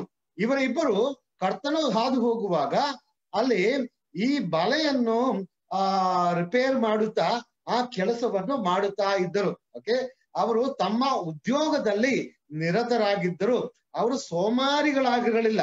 ಅವರು ಅವರಿಗೆ ಕೊಟ್ಟಂತ ಉದ್ಯೋಗವನ್ನು ನಂಬಿಗಸ್ತರಾಗಿ ಮಾಡುವಂತವರಾಗಿದ್ದರು. ಅವರು ಅನುಕೂಲ ಬಿದ್ದಾಗ ಅವರು ಎಲ್ಲಿಗೆ ಕಡಲಿಗೆ ಸಮುದ್ರಕ್ಕೆ ಹೋಗ್ತಾರೆ. ಯಾವಾಗ ಅವರು ಹೊರಗಡೆ ಇರ್ತಾರೋ ಅವಾಗ ಅವರು ತಮ್ಮ ಆ ಸಮುದ್ರದಲ್ಲಿ ತಾವು ಮಾಡಬೇಕಾದಂತ ಕೆಲಸಕ್ಕೋಸ್ಕರ ಸಿದ್ಧತೆಗಳನ್ನು ಮಾಡುತ್ತಾ ಇದ್ದರು. ಇವರು ತಮ್ಮ ನೆಟ್ಟುಗಳನ್ನು, ಬಲೆಗಳನ್ನು ಅವರು ರಿಪೇರ್ ಮಾಡುತ್ತಾ ಇದ್ದರು. ತಮ್ಮ ಕೆಲಸದಲ್ಲಿ ಬಿಸಿಯಾಗಿದ್ದಂತ ಈ ಅಣ್ಣ ತಮ್ಮಂದರಿಗೆ ಕರ್ತನು ಹೇಳ್ತಾನೆ, ನೀವು ನನ್ನನ್ನು ಹಿಂಬಾಲಿಸಿರಿ. ನೀವು ಇದುವರೆಗೆ ಅಥವಾ ಈವರೆಗೆ ನೀವು ಮೀನನ್ನು ಹಿಡಿಯುವಂತ ವ್ಯಸ್ತರಾಗಿದ್ದೀರಿ, ಆದರೆ ನಾನು ನಿಮ್ಮನ್ನು ಮನುಷ್ಯರನ್ನು ಹಿಡಿಯುವಂತ ಬಸ್ತರನ್ನಾಗಿ ಮಾಡುತ್ತೇನೆ ಎಂಬುದಾಗಿ ನಮ್ಮ ಕರ್ತನಾದಂತ ಯೇಸು ಕ್ರಿಸ್ತನು ಅವರಿಗೆ ಹೇಳುತ್ತಾನೆ. ಆಗ ಅವ್ರೇನು ಮಾಡ್ತಾರೆ? ಅವರು ತಮ್ಮ ಬಲೆಯನ್ನು, ತಮ್ಮ ದೋಣಿಯನ್ನು, ತಮ್ಮ ತಂದೆ ತಾಯಿಯರನ್ನು ಬಿಟ್ಟು ಕರ್ತನಾದಂತ ಯೇಸು ಕ್ರಿಸ್ತನನ್ನು ಹಿಂಬಾಲಿಸುತ್ತಾನೆ. ನಾವು ಈ ಸುವಾರ್ತೆಯಲ್ಲಿ ಬರೆದಿರುವಂತ ವಿಚಾರಗಳನ್ನು ನೋಡುವಾಗ ನಾವು ಅಲ್ಲಿಂದ ಅರ್ಥ ಮಾಡಿಕೊಳ್ಳುವಂಥದ್ದು, ಈ ಅಂದ್ರೆಯ ಮತ್ತು ಪೇತ್ರ ಇವರಿಬ್ಬರು ಕರ್ತನು ಈ ಲೋಕದಲ್ಲಿ ಇದ್ದಾಗ ಮತ್ತೆ ಯಾವತ್ತು ಆ ದೋಣಿಯನ್ನು ತೆಗೆದುಕೊಂಡು, ಬಲೆಯನ್ನು ತೆಗೆದುಕೊಂಡು ಮೀನು ಹಿಡಿಯೋದಕ್ಕಾಗಿ ಹೋಗಲಿಲ್ಲ. ಯಾಕಂತ ಹೇಳಿದ್ರೆ ಯೋಹಾನನು ತನ್ನ ಸುವಾರ್ತೆಯನ್ನು ಬರೆಯುವಾಗ 21ನೇ ಅಧ್ಯಾಯದಲ್ಲಿ ಆತನು ಹೇಳ್ತಾನೆ, ಕರ್ತನು ಸತ್ತು ಹೂಣಲ್ಪಟ್ಟು ಸಮಾಧಿಯಿಂದ ಎದ್ದು ಬಂದ ನಂತರ ಈ ಪೇತ್ರನು ಮತ್ತು ಆತನ ಸಂಗಡದಲ್ಲಿದ್ದಂತ 6 ಮಂದಿ ಶಿಷ್ಯರು ಸೇರಿ ಮೀನು ಹಿಡಿಯುವುದಕ್ಕಾಗಿ ಹೋಗುತ್ತಾರೆ. ಅಂದ್ರೆ ಅಲ್ಲಿಯವರೆಗೆ ಅವರು ಮತ್ತೆ ಈ ಕೆಲಸಕ್ಕಾಗಿ ಹೋಗಲಿಲ್ಲ. ಅದರ ಅರ್ಥ ಕಳೆದ 3.5 ವರ್ಷಗಳು ಈ ಪೇತ್ರನು ಮತ್ತು ಅಂದ್ರೆಯನು ಅವರು ಮಾಡುತ್ತಾ ಬಂದಂತ ಕೆಲಸಕ್ಕಾಗಿ ಹಿಂದಿರುಗಿ ಹೋಗಲಿಲ್ಲ. ಅವರು ಕರ್ತನನ್ನು ಹಿಂಬಾಲಿಸುತ್ತಾ ಇದ್ದರು. ಕರ್ತನ ಹೋದಲ್ಲಿ ಇಲ್ಲ, ಅವರು ಕರ್ತನ ಜೊತೆಯಲ್ಲಿದ್ದರು. ಕರ್ತನ ವಾಕ್ಯಗಳನ್ನು ಕೇಳುತ್ತಾ ಅವರು ತಮ್ಮ ಸೇವೆಗಾಗಿ ತಮ್ಮನ್ನು ಸಿದ್ಧ ಮಾಡುತ್ತಾ ಇದ್ದರು ಎಂಬುದಾಗಿ ನಾವು ಅಲ್ಲಿ ನೋಡುತ್ತಾ ಇದ್ದೇವೆ. ಸೊ ಅಲ್ಲಿ ಕರ್ತನ ಹೇಳಿದ್ದು, ನಿಮ್ಮ ಬಲೆಯನ್ನು ಬಿಟ್ಟು, ನಿಮ್ಮ ದೋಣಿಯನ್ನು ಬಿಟ್ಟು, ನಿಮ್ಮ ಕಸಬನ್ನು ಬಿಟ್ಟು, ಉದ್ಯೋಗವನ್ನು ಬಿಟ್ಟು ನನ್ನನ್ನು ಹಿಂಬಾಲಿಸಿರಿ ಎಂಬುದಾಗಿ. ಸೊ ಅಲ್ಲಿ ಈ ಪೂರ್ಣಾವಧಿ ಸೇವೆಯ ಮೊದಲನೆಯ ಅಂಶವನ್ನು, ಮೊದಲನೆಯ ತತ್ವವನ್ನು ನಾವು ಅಲ್ಲಿ ನೋಡುತ್ತಾ ಇದ್ದೇವೆ. ಸ್ವಂತ ಕೆಲಸವನ್ನು, ಉದ್ಯೋಗವನ್ನು ಬಿಟ್ಟು ಕರ್ತನನ್ನು ಹಿಂಬಾಲಿಸುವಂತ ಒಂದು ಕರೆ ಈ ಇಬ್ಬರಿಗೆ ಇದ್ದದ್ದು ನಾವು ಅಲ್ಲಿ ನೋಡುತ್ತೇವೆ. ಆಮೇಲೆ ನಾವು ಮಾರ್ಕನ ಸುವಾರ್ತೆಯ 3ನೇ ಅಧ್ಯಾಯಕ್ಕೆ ಬರುವಾಗ ಆತನು 12 ಮಂದಿ ಶಿಷ್ಯರನ್ನು ನೇಮಿಸುವಂತದ್ದು ನಾವಲ್ಲಿ ನೋಡುತ್ತೇವೆ. ಆ 3ನೇ ಅಧ್ಯಾಯದಲ್ಲಿ ಕರ್ತನು ಹೇಳುವಂತದ್ದು, ಅವರು ನನ್ನ ಸಂಗಡ ಇರುವುದಕ್ಕಾಗಿಯೂ ಮತ್ತು ನಾನು ಅವರನ್ನು ಸೇವೆಗಾಗಿ ಕಳುಹಿಸುವುದಕ್ಕಾಗಿಯೂ ಅವರನ್ನು ನೇಮಿಸಿದ್ದಾನೆ ಎಂಬುದಾಗಿ. ಅಂದ್ರೆ ಆ ಸೇವೆಯಲ್ಲಿ ಒಳಗೊಂಡಿರುವಂತಹ ವಿಚಾರಗಳು ಏನು ಹೇಳಿದ್ರೆ, ಕರ್ತನ ಜೊತೆಯಲ್ಲಿ ಇರುವಂತದ್ದು, ಕರ್ತನಿಂದ ಕಲಿಯುವಂಥದ್ದು, ಕರ್ತನ ಅನ್ಯೋನ್ಯತೆಯಲ್ಲಿ ಇರುವಂತದ್ದು, ಕರ್ತನನ್ನು ತಿಳಿಯುವಂಥದ್ದು, ಕರ್ತನ ದೇವರ ವಾಕ್ಯ ತಿಳಿಯುವಂಥದ್ದು, ದೇವರ ರಾಜ್ಯದ ಕುರಿತಾದಂತ ಸತ್ಯಾಂಶಗಳನ್ನು ಅರ್ಥ ಮಾಡಿಕೊಳ್ಳುವಂಥದ್ದು. ಅದಕ್ಕೋಸ್ಕರವಾಗಿಯೂ ಮತ್ತು ಕಳುಹಿಸಲ್ಪಡುವುದಕ್ಕಾಗಿಯೂ ದೇವರು ಇವರನ್ನು ನೇಮಿಸಿದ್ದಾನೆ ಎಂಬುದಾಗಿ ಹೇಳುವಾಗ ಅದು ಪೂರ್ಣಾವಧಿ ಸೇವೆಗೆ ಸಂಬಂಧಪಟ್ಟಂತ ವಿಚಾರವಾಗಿದೆ.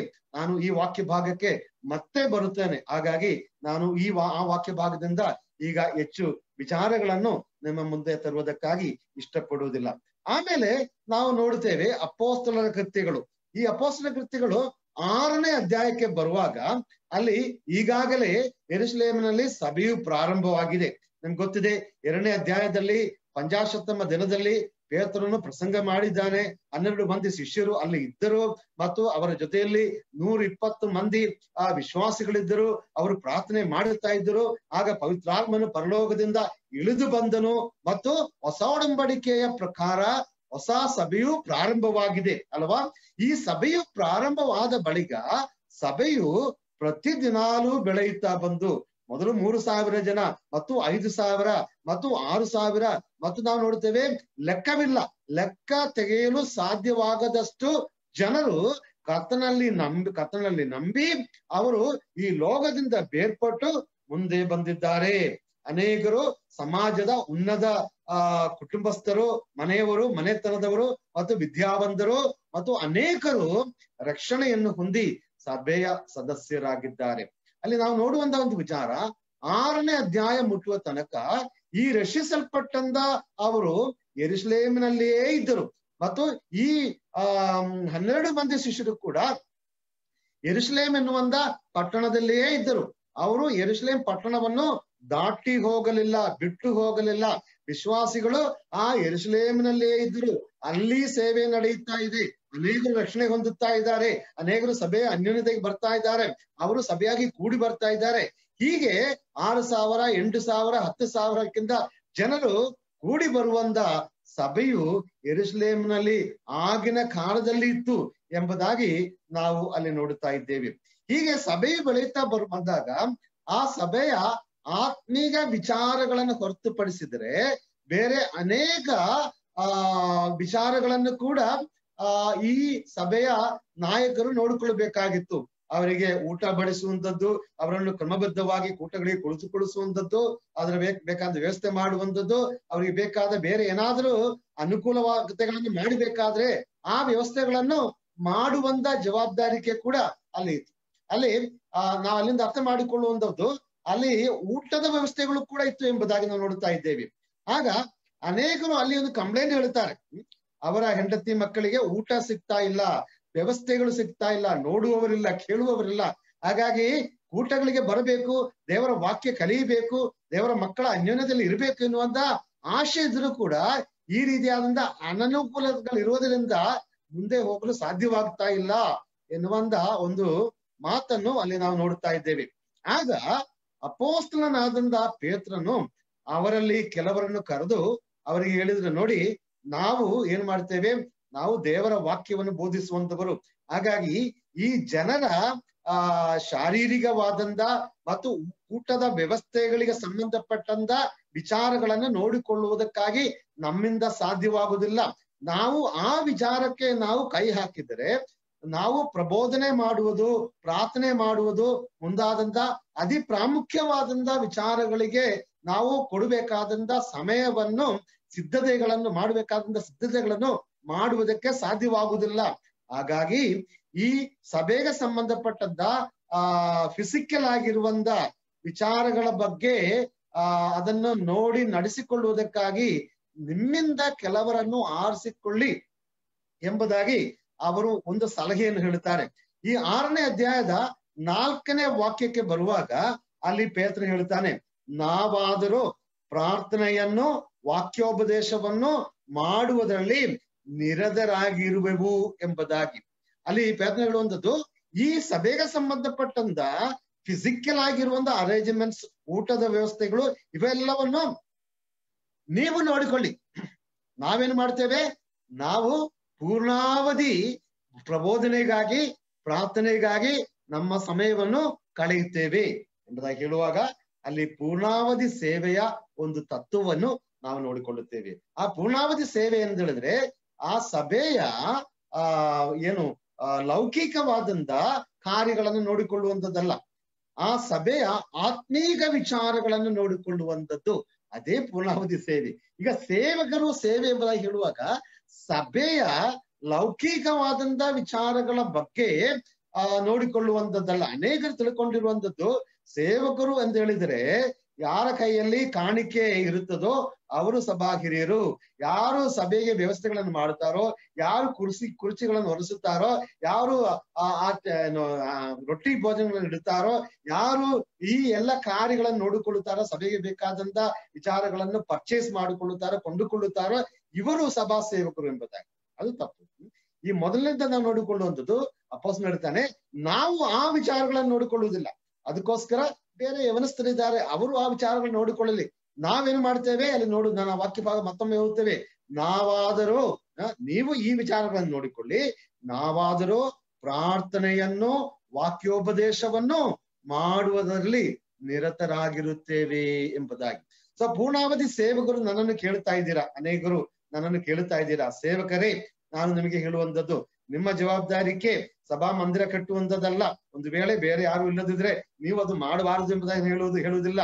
ನಿಮ್ಮ ಜವಾಬ್ದಾರಿ ಸಭೆಗೆ ಕುರ್ಚಿ ಒದಗಿಸುವಂಥದ್ದಲ್ಲ, ನಿಮ್ಮ ಜವಾಬ್ದಾರಿ ಸಭೆಗೆ ಮೈಕ್ ಒದಗಿಸುವಂಥದ್ದಲ್ಲ, ನಿಮ್ಮ ಜವಾಬ್ದಾರಿ ಸಭೆಯಲ್ಲಿರುವಂತ ಜನರಿಗೆ ಊಟ ಅಡಿಗೆ ಮಾಡಿ ಬಡಿಸುವಂಥದ್ದಲ್ಲ, ನಿಮ್ಮ ಜವಾಬ್ದಾರಿ ಈ ರೀತಿಯಾದಂತ ವಿಚಾರಗಳಲ್ಲ. ನಿಮ್ಮ ಜವಾಬ್ದಾರಿಕೆ ಏನಂತ ಹೇಳಿದ್ರೆ ಸಭೆಗೆ ಆತ್ಮೀಗ ಪೋಷಣವನ್ನು ಒದಗಿಸುವಂಥದ್ದು. ಆ ಆತ್ಮೀಗ ಪೋಷಣವನ್ನು ಒದಗಿಸುವುದು ಮತ್ತು ಸಭೆಯ ಜನರಿಗೋಸ್ಕರ ಪ್ರಾರ್ಥನೆ ಮಾಡುವುದು ಎನ್ನುವಂತ ಆ ಶ್ರೇಷ್ಠವಾದಂತ ಕೆಲಸವನ್ನು ಬದಿಯಲ್ಲಿಟ್ಟು ನೀವು ಹಗಲಿರುಳು ಅಯ್ಯೋ ನಾನು ಸಭಾಮಂದಿರ ಕಟ್ಟಬೇಕು, ನಾನು ಕುರ್ಚಿ ತರಬೇಕು, ಸಭೆಗೆ ನಾನು ಚಾಪೆ ಹಾಕಬೇಕು, ನಾನು ಆ ಸಭೆಯಲ್ಲಿ ಇರುವಂತ ಜನರಿಗೆ ಆರ್ಥಿಕ ಸಹಾಯ ಮಾಡಬೇಕು, ಈ ರೀತಿಯಾದಂತ ವಿಚಾರಗಳ ಬಗ್ಗೆ ನೀವು ಚಿಂತೆ ಮಾಡಬೇಕಾಗಿಲ್ಲ. ಓಕೆ, ಆ ವಿಚಾರಗಳು ನೀವು ತಾತ್ಸಾರ ಮಾಡಬೇಕು, ಅದ್ರ ಬಗ್ಗೆ ಗಮನ ಕೊಡಬಾರದು ಎಂಬುದಾಗಿ ನಾನು ಹೇಳಿದ್ರಲ್ಲಿ ಅರ್ಥವಿಲ್ಲ. ನೀವು ಅದನ್ನು ಮಾಡಬೇಕು. ನಾನು ಹೇಳೋದೇನಂತ ಹೇಳಿದ್ರೆ ನಮ್ಮ ಮೊದಲನೆಯ ಜವಾಬ್ದಾರಿಕೆ ಏನಂತ ಹೇಳಿದ್ರೆ ಸಭೆಗೆ ಆತ್ಮೀಕ ಪೋಷಣೆಯನ್ನು ಒದಗಿಸುವುದು. ಅನೇಕ ಸಭೆಗಳಲ್ಲಿ ವಿಶ್ವಾಸಿಗಳು ಆತ್ಮೀಕವಾಗಿ ದರಿದ್ರರಾಗಿದ್ದಾರೆ, ಆತ್ಮೀಕ ಪೋಷಣೆ ಇಲ್ಲ, ದೇವರ ವಾಕ್ಯದ ಪೋಷಣೆ ಇಲ್ಲ. ಆ ಸಭೆಯಲ್ಲಿ ಅನೇಕ ವರ್ಷಗಳಿಂದ ಸದಸ್ಯರಾಗಿದ್ದಾರೆ, ಆದ್ರೆ ಇನ್ನೂ ಸಹ ಆ ದೇವರ ವಾಕ್ಯದ ಪ್ರಾಥಮಿಕ ತತ್ವಗಳು ಕೂಡ ಅವರು ಕಲಿತುಕೊಳ್ಳಲಿಲ್ಲ. ಇದು ಬಹಳ ಸಂಕಟಕರವಾದಂತ, ಬಹಳ ದುಃಖಕರವಾದಂತ ವಿಚಾರವಾಗಿದೆ. ಸೇವಕರು ಸಭೆಯಲ್ಲಿದ್ದರೆ ಅವರ ಜವಾಬ್ದಾರಿಕೆ ಆ ಸಭೆಯಲ್ಲಿರುವಂತಹ ವಿಶ್ವಾಸಿಗಳನ್ನು ಆತ್ಮೀಕವಾಗಿ ಬಲಪಡಿಸುವಂಥದ್ದು. ಇದು ಬಹಳ ಪ್ರಾಮುಖ್ಯವಾದ. ಪೇತ್ರನು ಹೇಳ್ತಾನೆ, ನಾವಾದರೂ ಪ್ರಾರ್ಥನೆಗೋಸ್ಕರ. ಸೊ ಅನೇಕ ಸೇವಕರಿಗೆ ಪ್ರಾರ್ಥನೆ ಇಲ್ಲ ಎನ್ನುವಂಥದ್ದು ನಾನು ದುಃಖದಿಂದ ಹೇಳ್ತೇನೆ. ಪ್ರಾರ್ಥನೆ ಬಹಳ ಪ್ರಾಮುಖ್ಯವಾದದ್ದು. ನಾವು ಪ್ರಾರ್ಥಿಸಬೇಕು, ದಿನಾಲು ಪ್ರಾರ್ಥಿಸಬೇಕು, ಮತ್ತು ಸಹೋದರ ಜೊತೆಯಲ್ಲಿ ಪ್ರಾರ್ಥಿಸಬೇಕು. ಕೇವಲ ಬೋಧನೆ ಕೂಟಗಳು ಮಾತ್ರ ಅಲ್ಲ, ಪ್ರಾರ್ಥನಾ ಕೂಟಗಳಿರ್ಬೇಕು. ಪ್ರಾರ್ಥನೆ ಎನ್ನುವಂಥದ್ದು ನಮ್ಮ ಜೀವನದ, ನಮ್ಮ ಆತ್ಮೀಕ ಜೀವನದ ಉಸಿರಾಗಿದೆ ಪ್ರಿಯ. ಈ ಪ್ರಾರ್ಥನೆ ಇಲ್ಲದೆ ಯಾವುದನ್ನು ಮಾಡಕ್ಕೆ ಸಾಧ್ಯವಿಲ್ಲ. ಅಲ್ಲಿ ಹೇಳುವಂಥದ್ದು ಪೇತ್ರನು ಹೇಳ್ತಾನೆ, ನಾವು ಪ್ರಾರ್ಥನೆಗೋಸ್ಕರವಾಗಿಯೂ ಮತ್ತು ದೇವರ ವಾಕ್ಯದ ಬೋಧನೆಗಾಗಿ. ಈಗ ದೇವರ ವಾಕ್ಯದ ಬೋಧನೆಯನ್ನು ಮಾಡುವವರು ಪ್ರಾರ್ಥನೆ ಮಾಡಬೇಕು. ಪ್ರಾರ್ಥನೆ ಇಲ್ಲದೆ ನೀವು ಬೋಧಿಸುವುದಕ್ಕಾಗಿ ಎದ್ದು ನಿಲ್ಲುವಾಗ ಜನರಿಗೆ ಗೊತ್ತಾಗುತ್ತದೆ ಇವರು ಪ್ರಾರ್ಥನೆಯ ಬಲದಲ್ಲಿ ಬೋಧಿಸ್ತಾ ಇದ್ದಾರೋ ಅಥವಾ ಅವರು ತಮ್ಮ ಸ್ವಂತ ಅರಿವನ್ನು ಅವರು ಕಲಿತಂದ ಬುಕ್ಕಿನಿಂದ ಕಲಿತಂದ ವಿಚಾರಗಳನ್ನು ಹೇಳುತ್ತಾ ಇದ್ದಾರೋ ಎನ್ನುವಂಥದ್ದು ಅವರು ಬೋಧಿಸುವಾಗ ಗೊತ್ತಾಗ್ತದೆ. ಸೊ ಪ್ರಾರ್ಥನೆಯಿಂದ ನಾವು ಸಿದ್ಧತೆ ಮಾಡಿಕೊಳ್ಳುವಾಗ ಆ ಒಂದು ಸಂದೇಶಕ್ಕೆ ಇರುವಂತ ಆ ಒಂದು ಇನ್ಫ್ಲೂಯೆನ್ಸ್, ಅದರ ಒಂದು ಪರಿಣಾಮ ಅದು ಶ್ರೇಷ್ಠವಾಗಿರುತ್ತದೆ ಪ್ರಿಯ.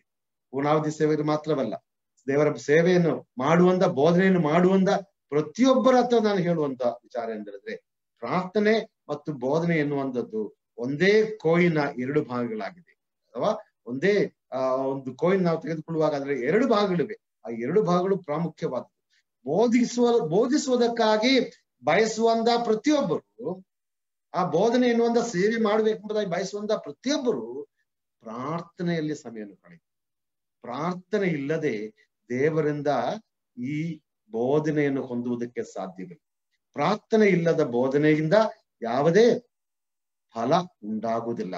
ಹಾಗಾಗಿ ಪ್ರಾರ್ಥನೆಯಿಂದ ಮಾಡಬೇಕಾದಂತ ವಿಚಾರವಾಗಿ ಎನ್ನುವಂಥದ್ದು ನಾವು ನೋಡುತ್ತೇವೆ. ನಾನು ಹೇಳ್ತಾ ಬಂದದ್ದು ಅಪೊಸ್ತಲ ಕೃತ್ಯಗಳು 6ನೇ ಅಧ್ಯಾಯದ 4ನೇ ವಾಕ್ಯದಲ್ಲಿ ಪೂರ್ಣಾವಧಿ ಸೇವೆ ಎನ್ನುವಂತ ವಿಚಾರವನ್ನು ನಾವು ನೋಡ್ತಾ ಇದ್ದೀವಿ. ಆಮೇಲೆ ನಾವು ಅಪೊಸ್ತಲ ಕೃತ್ಯಗಳು 13ನೇ ಅಧ್ಯಾಯಕ್ಕೆ ಬರುವಾಗ ಅಲ್ಲಿ ಒಂದು ವಿಚಾರ ನಾವು ನೋಡ್ತಾ ಇದ್ದೀವಿ. ಅಂತ್ಯೋಕ್ಯ ಎನ್ನುವಂತ ಸಭೆ, ಇದೊಂದು ಸ್ಥಳೀಯ ಸಭೆ. ಆ ಅಂತ್ಯೋಕ್ಯ ಎನ್ನುವಂತ ಸಭೆಯಲ್ಲಿ ಅನೇಕ ಬೋಧಕರು ಮತ್ತು ಅಲ್ಲಿ ಅನೇಕ ಬೋಧಕರ ಬಗ್ಗೆ ನಾವು ಅಲ್ಲಿ ನೋಡ್ತಾ ಇದ್ದೇವೆ. ಮತ್ತು ಅಲ್ಲಿ ಬಾರ್ನಬನು ಮತ್ತು ಸೌಲನು ಎನ್ನುವಂತ ಇಬ್ಬರು ಸಹೋದರರು ಕೂಡ ಆ ಸಭೆಯ ಸದಸ್ಯರಾಗ, ಇವರು ಆ ಸಭೆಯಲ್ಲಿ ಬೋಧನೆ ಮಾಡುವವರಾಗಿದ್ದರು, ಬೋಧಿಸುವಂತವರಾಗಿದ್ದರು, ಆ ಸಭೆಯ ನಾಯಕರಾಗಿದ್ದರು. ಮತ್ತು ಆ ಸಭೆಯಲ್ಲಿ ಒಂದು ವಿಚಾರ ಕೂಡ ಇತ್ತು, ಅಲ್ಲಿ ಪ್ರಾರ್ಥನಾ ಕೂಟಗಳಿದ್ದವು. ಅಲ್ಲಿ ಪ್ರಾರ್ಥನಾ ಕೂಟಗಳು ಮಾತ್ರವಲ್ಲ, ನಾವಲ್ಲಿ ನೋಡುವಂಥದ್ದು ಉಪವಾಸ ಪ್ರಾರ್ಥನಾ, ಫಾಸ್ಟಿಂಗ್ ಪ್ರೇಯರ್. ಒಮ್ಮೆ ನಾವು ಫಾಸ್ಟಿಂಗ್ ಪ್ರೇಯರ್ ಎಂಬುದಾಗಿ ಹೇಳುವಾಗ ಅಯ್ಯೋ ಅದು ನಮಗೆಲ್ಲ, ಅದು ಪೆಂಟಕೋಸ್ಟ್ನವರಿಗೆ ಅಂತ ಹೇಳ್ತೇವಲ್ಲ. ಪೆಂಟಕೋಸ್ಟ್ನವರು ಪ್ರಾರ್ಥಿಸುವಾಗ ಫಾಸ್ಟಿಂಗ್ ಮಾಡ್ತಾರೆ. ನಾವು ಬ್ರದರ್ ಸಭೆಯವರು ನಾವು ಫಾಸ್ಟಿಂಗ್ ಮಾಡಿದ್ರೆ ತಪ್ಪು ಎಂಬುದಾಗಿ ಹೇಳುವಂತವರಿದ್ದಾರೆ. ಆದಿಮ ಸಭೆಯಲ್ಲಿ, ಆ ಅಂತ್ಯೋಕ್ಯ ಸಭೆಯಲ್ಲಿ ವಿಶ್ವಾಸಿಗಳು ಫಾಸ್ಟಿಂಗ್ ಪ್ರೇಯರ್ ಮಾಡ್ತಾ ಇದ್ರು. ಹೀಗೆ ಫಾಸ್ಟಿಂಗ್ ಪ್ರೇಯರ್ ಮಾಡ್ತಾ ಇದ್ದಾಗ ದೇವರ ಆತ್ಮನು ಅವರೊಂದಿಗೆ ಮಾತನಾಡಿದ. ಯಾವಾಗ ನಾವು ದೇವರೊಂದಿಗೆ ಪ್ರಾರ್ಥಿಸುತ್ತೇವೆ, ಮಾತನಾಡುತ್ತೇವೋ, ಆವಾಗ ದೇವರು ನಮ್ಮೊಂದಿಗೆ ಮಾತನಾಡ್ತಾರೆ. ಯಾಕೆ ನಾವು ದೇವರ ಸ್ವರವನ್ನು ಕೇಳ್ತಾ ಇಲ್ಲ? ಯಾಕೆ ನಮ್ಮಲ್ಲಿ ದೇವರ ಶಬ್ದವನ್ನು ನಾವು ಕೇಳ್ತಾ ಇಲ್ಲ? ಯಾಕಂತ ಹೇಳಿದ್ರೆ ನಾವು ದೇವರೊಂದಿಗೆ ಮಾತನಾಡುತ್ತಾ ಇದ್ದೀವಿ. ದೇವರೊಂದಿಗೆ ಮಾತನಾಡುವಾಗ ದೇವರು ನಮ್ಮೊಂದಿಗೆ ಮಾತನಾಡ್ತಾರೆ, ದೇವರು ಸಭೆಯೊಂದಿಗೆ ಮಾತನಾಡುತ್ತಾರೆ. ಈಗ ಈ 13ನೇ ಅಧ್ಯಾಯಕ್ಕೆ ಬರುವಾಗ ಅದರ 2ನೇ ವಾಕ್ಯದಲ್ಲಿ ಸಭೆಗೆ ದೇವರ ಆತ್ಮನು ಹೇಳುತ್ತಾನೆ. ಏನ್ ಹೇಳ್ತಾನೆ? ನಾನು ಬಾರ್ನಬ ಸೌಲರನ್ನು ಕರೆದ ಕೆಲಸಕ್ಕಾಗಿ ಅವರನ್ನು ಪ್ರತ್ಯೇಕಿಸಿರಿ ಎಂಬುದಾಗಿ ದೇವರ ಆತ್ಮನು ಅಂತ್ಯೋಕ್ಯದಲ್ಲಿರುವಂತ ಸ್ಥಳೀಯ ಸಭೆಗೆ ಆಜ್ಞೆಯನ್ನು ಕೊಡುವಂಥದ್ದು ನಾವು ನೋಡುತ್ತಾ ಇದ್ದೇವೆ. ಸೊ ಇವರು ಈಗಾಗಲೇ ಸೇವೆಯನ್ನು ಮಾಡುತ್ತಾ ಇದ್ದಾರೆ, ಆ ಸಭೆಯಲ್ಲಿ ಇದ್ದುಕೊಂಡು ಬೋಧಿಸುವಂತವರಾಗಿದ್ದಾರೆ. ಈ ಬೋಧಿಸುವಂತ ಸೇವೆಯನ್ನು ಮಾಡ್ತಾ ಇರುವಾಗ ದೇವರ ಆತ್ಮನು ಸಭೆಗೆ ಹೇಳುತ್ತಾನೆ. ಏನ್ ಹೇಳ್ತಾನೆ ನೋಡಿ? ನಿಮ್ಮ ಸಭೆಯಲ್ಲಿ ಇರುವಂತ ಅನೇಕ ಸಭೆಯ ಸಹೋದರ ಹೆಸರುಗಳನ್ನು ನಾವು ನೋಡ್ತಾ ಇದ್ದೇವೆ. ಅಲ್ಲಿ ಆ ಸಹೋದರರಲ್ಲಿ ಇಬ್ಬರನ್ನು ನಾನು ಒಂದು ಸೇವೆಗಾಗಿ ಕರೆದಿದ್ದೇನೆ. ಏನಪ್ಪ ಕಥೆ ಇದು? ಇವರು ಸೇವೆ ಮಾಡ್ತಾ ಇದ್ದಾರಲ್ಲ, ಈಗಾಗಲೇ ಅವರು ಬೋಧಿಸ್ತಾ ಇದ್ದಾರೆ, ಸೇವೆ ಮಾಡ್ತಾ ಇದ್ದಾರೆ, ಇನ್ನು ಅದು ಬಿಟ್ಟು ಬೇರೆ ಏನು ಕರೆ? ದೇವರ ಆಜ್ಞೆ ಹೇಳುವಂಥದ್ದು, ಈ ಸ್ಥಳೀಯ ಸಭೆಯಲ್ಲಿ ಆಸಕ್ತಿಯಿಂದ ಸೇವೆ ಮಾಡುವಂತ ಈ ಇಬ್ಬರು ಸಹೋದರರನ್ನು ನಾನು ಸುವಾರ್ಥ ಸೇವೆಗಾಗಿ ಕರೆದಿದ್ದೇನೆ. ಅವರು ಸಭೆಯ ಹೊರಗಡೆ ಹೋಗ್ಬೇಕು. ಆ ಸೇವೆಗೋಸ್ಕರ ಅವರಿಗೋಸ್ಕರ ಪ್ರಾರ್ಥಿಸಿ ಬೆಂಬಲಿಸಿ ಅವರನ್ನು ಕಳಿಸುವಂತ ಜವಾಬ್ದಾರಿಕೆ ಈ ಸ್ಥಳೀಯ ಸಭೆಗೆ ಇದೆ ಎನ್ನುವಂತ ವಿಚಾರವನ್ನು ದೇವರ ಆತ್ಮನು ಸ್ಥಳೀಯ ಸಭೆಗೆ ತಿಳಿಯಪಡಿಸುತ್ತಾರೆ. ಇಲ್ಲಿ ಅನೇಕ ಆತ್ಮೀಕ ಸತ್ಯಗಳನ್ನು ನಾವು ನೋಡ್ತಾ ಇದ್ದೀವಿ. ಹೊಸ ಒಡಂಬಡಿಕೆಯ ಸಭೆಯ ಅನೇಕ ಕ್ರಮಗಳನ್ನು ನಾವು ನೋಡ್ತಾ ಇದ್ದೀವಿ. ಸೊ ಮೊದಲನೇದಾಗಿ ಸ್ಥಳೀಯ ಸಭೆ ಪ್ರಾರ್ಥಿಸುವಂತದ್ದಾಗಿರ್ಬೇಕು.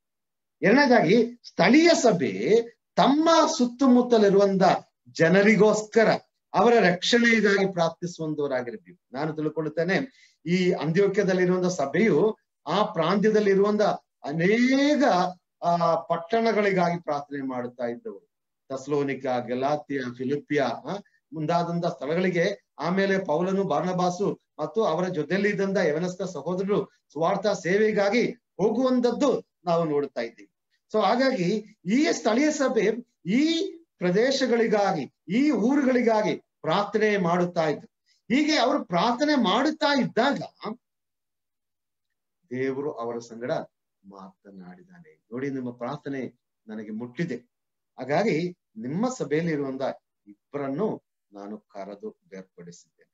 ತತ್ವ ನಂಬರ್ 1 ಏನಂತ ಹೇಳಿದ್ರೆ, ಯಾರನ್ನಾದ್ರೂ ದೇವರ ಸೇವೆಗಾಗಿ ಕರೆದರೆ ದೇವರ ಆತ್ಮನೇ ಆ ವಿಚಾರವನ್ನು ಸ್ಥಳೀಯ ಸಭೆಗೆ ತಿಳಿಯಪಡಿಸುತ್ತಾನೆ. ಯಾರು ತಿಳಿಯಪಡಿಸ್ತಾನೆ? ದೇವರ ಆತ್ಮನು. ಯಾವುದಾದ್ರೂ ಒಂದು ಸ್ಥಳೀಯ ಸಭೆಯಿಂದ ಯಾವ ವ್ಯಕ್ತಿಯನ್ನಾದ್ರೂ ಸುವಾರ್ಥ ಸೇವೆಗಾಗಿ ದೇವರು ಕರೆದರೆ ಆ ವ್ಯಕ್ತಿಯ ಬಗ್ಗೆ, ಆ ವ್ಯಕ್ತಿಯ ಇರುವಂತ ಕರೆಯ ಬಗ್ಗೆ ದೇವರ ಆತ್ಮನೇ ತಿಳಿಸುತ್ತಾನೆ. ಕೆಲವು ಯವನಸ್ಥ ಸಹೋದರರು ಈ ದಿನಗಳಲ್ಲಿ ಸುವಾರ್ಥ ಸೇವೆಗಾಗಿ ಹೋಗ್ತಾರೆ ಅಲ್ವಾ? ಅವ್ರು ಹೇಳ್ತಾರೆ, ನನಗೆ ಕರೆ ಇದೆ, ನಾನು ಸ್ವಾರ್ಥ ಸೇವೆಗಾಗಿ ಹೋಗ್ತೇನೆ, ನಾನು ಬೈಬಲ್ ಕಾಲೇಜಿನಲ್ಲಿ ಕಲಿತಿದ್ದೇನೆ, ಹಾಗಾಗಿ ನಾನೀಗ ವಿದ್ಯಾಭ್ಯಾಸವನ್ನು ಮುಗಿಸ್ಕೊಂಡು ಸ್ವಾರ್ಥ ಸೇವೆಗಾಗಿ ಹೋಗ್ತೇನೆ ಎಂಬುದಾಗಿ ಅವರು ಸ್ವಾರ್ಥ ಸೇವೆಗಾಗಿ ಹಿಂದಿರುಗಿ ಬಂದು ಒಂದು ಕಂಪ್ಲೇಂಟ್ ಹೇಳ್ತಾರೆ. ಏನ್ ಹೇಳಿದ್ರೆ, ನಮ್ಮ ಸ್ಥಳೀಯ ಸಭೆಯ ಬೆಂಬಲ ನಮಗಿಲ್ಲ, ನಮ್ಮ ಸಭೆ ನಮಗೆ ಸಪೋರ್ಟ್ ಮಾಡ್ತಾ ಇಲ್ಲ, ನಮ್ಮ ಸೇವೆಗೆ ನಮ್ಮ ಸ್ಥಳೀಯ ಸಭೆಯ ಒಂದು ಏನಿಲ್ಲ, ಸಪೋರ್ಟ್ ಇಲ್ಲ. ನಾನು ಹೇಳ್ತಾನೆ, ಸಹೋದರ, ನಿನ್ನನ್ನು ದೇವರು ಕರೆದರೆ, ಯಾವ ದೇವರು ನಿನ್ನನ್ನು ಕರೆದಿದ್ದಾನೋ, ಯಾವ ಪವಿತ್ರಾತ್ಮನು ನಿನ್ನನ್ನು ಸೇವೆಗೆ ಕರೆದಿದ್ದಾನೋ, ಅದೇ ಪವಿತ್ರಾತ್ಮನು ನಿನ್ನ ಸಭೆಯಲ್ಲಿರುವಂತ ಉಳಿದಂದವರಿಗೆ ಆ ವಿಚಾರವನ್ನು ತಿಳಿಯಪಡಿಸುತ್ತಾನೆ. ಅಥವಾ ನಿನ್ನ ಸಭೆಯಲ್ಲಿ ಇರುವಂತ ಹಿರಿಯರಿಗೆ ಮತ್ತು ಉಳಿದಂತ ವಿಶ್ವಾಸಿಗಳಿಗೆ ಆ ವಿಚಾರವನ್ನು ತಿಳಿಯಪಡಿಸುವ ತನಕ ಯಾವುದೇ ಗುಣಗುಟ್ಟುಗಳಿಲ್ಲದೆ, ಯಾವುದೇ ಕಂಪ್ಲೇಂಟ್ಗಳಿಲ್ಲದೆ ನಿನ್ನನ್ನು ದೇವರು ಕರೆದರೆ ಆ ಕರೆಗೆ ನಂಬಿಕಸ್ಥನಾಗಿ ನಿನ್ನ ಸೇವೆಯನ್ನು ಮಾಡ್ತಾ ಇರು.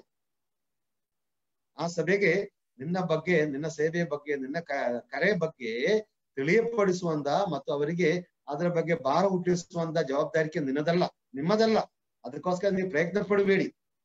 ಯಾಕೆ ನಿಮ್ಮ ಸ್ಥಳೀಯ ಸಭೆಯಲ್ಲಿರುವಂತಹ ವಿಶ್ವಾಸಿಗಳಿಗೆ ದೇವರ ಆತ್ಮನು ಹೇಳುವುದಿಲ್ಲ, ನಿಮ್ಮಲ್ಲಿರುವಂತ ಇವನನ್ನು ಸೇವೆಗಾಗಿ ಕರೆದಿದ್ದೇನೆ ಎಂಬುದಾಗಿ? ಯಾಕೆಂದ್ರೆ ಒಂದು ವೇಳೆ ನಿಮ್ಮ ಆ ಒಂದು ಕ್ರಿಯೆ, ನಡೆ, ನುಡಿಗಳಿಂದ, ನಿಮ್ಮ ಆ ಒಂದು ಸೇವೆ ರೀತಿಯಿಂದ ಅವರಿಗೆ ಅರ್ಥವಾಗಲಿಲ್ಲ ನಿಮಗೆ ಕರೆ ಇದೆ ಎಂಬುದು ಅಲ್ವಾ? ಒಂದು ವೇಳೆ ಹಾಗಿರ್ಬೋದು. ಹೇಗೋ ಇಲ್ಲಿ ನಾವು ತತ್ವ ನೋಡುತ್ತೇವೆ, ಅದೇನೆಂದರೆ ಆ ಪವಿತ್ರಾತ್ಮನು ಸಭೆಗೆ ತಿಳಿಸ್ತಾನೆ. ಇನ್ಫ್ಯಾಕ್ಟ್ ಇಲ್ಲಿ ನೋಡುವಾಗ ಈ ಒಂದು ಕರೆ ಒಂದು ವೇಳೆ ಪವಿತ್ರಾತ್ಮನು ಬಾರ್ನಬನಿಗೆ ಮತ್ತು ಪೌಲನಿಗೆ ಮೊದಲೇ ಕೊಟ್ಟಿದ್ದಾನೆ, ಅವ್ರಿಗೆ ಗೊತ್ತಿರ್ಬೋದು ಅದರ ಬಗ್ಗೆ, ಅವರ ಹೃದಯದಲ್ಲಿ ಅದರ ಬಗ್ಗೆ ಒಂದು ಭಾರ ಇರ್ಬಹುದು.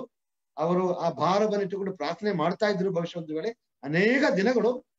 ಆದ್ರೆ ಆ ಪವಿತ್ರಾತ್ಮನ ಮೊದಲು ಸಭೆಗೆ ತಿಳಿಯಪಡಿಸ್ತಾನೆ. ಇದು ಒಂದು ಕ್ರಮ, ದೇವರು ಸಭೆಗೆ ತಿಳಿಸ್ತಾನೆ. ನೋಡಿ, ನಿಮ್ಮ ಸಭೆಯಲ್ಲಿ ಇರುವಂತ ಈ ಯವನಸ್ಥರನ್ನು ಸೇವೆಗಾಗಿ ಕರೆದಿದ್ದೇನೆ.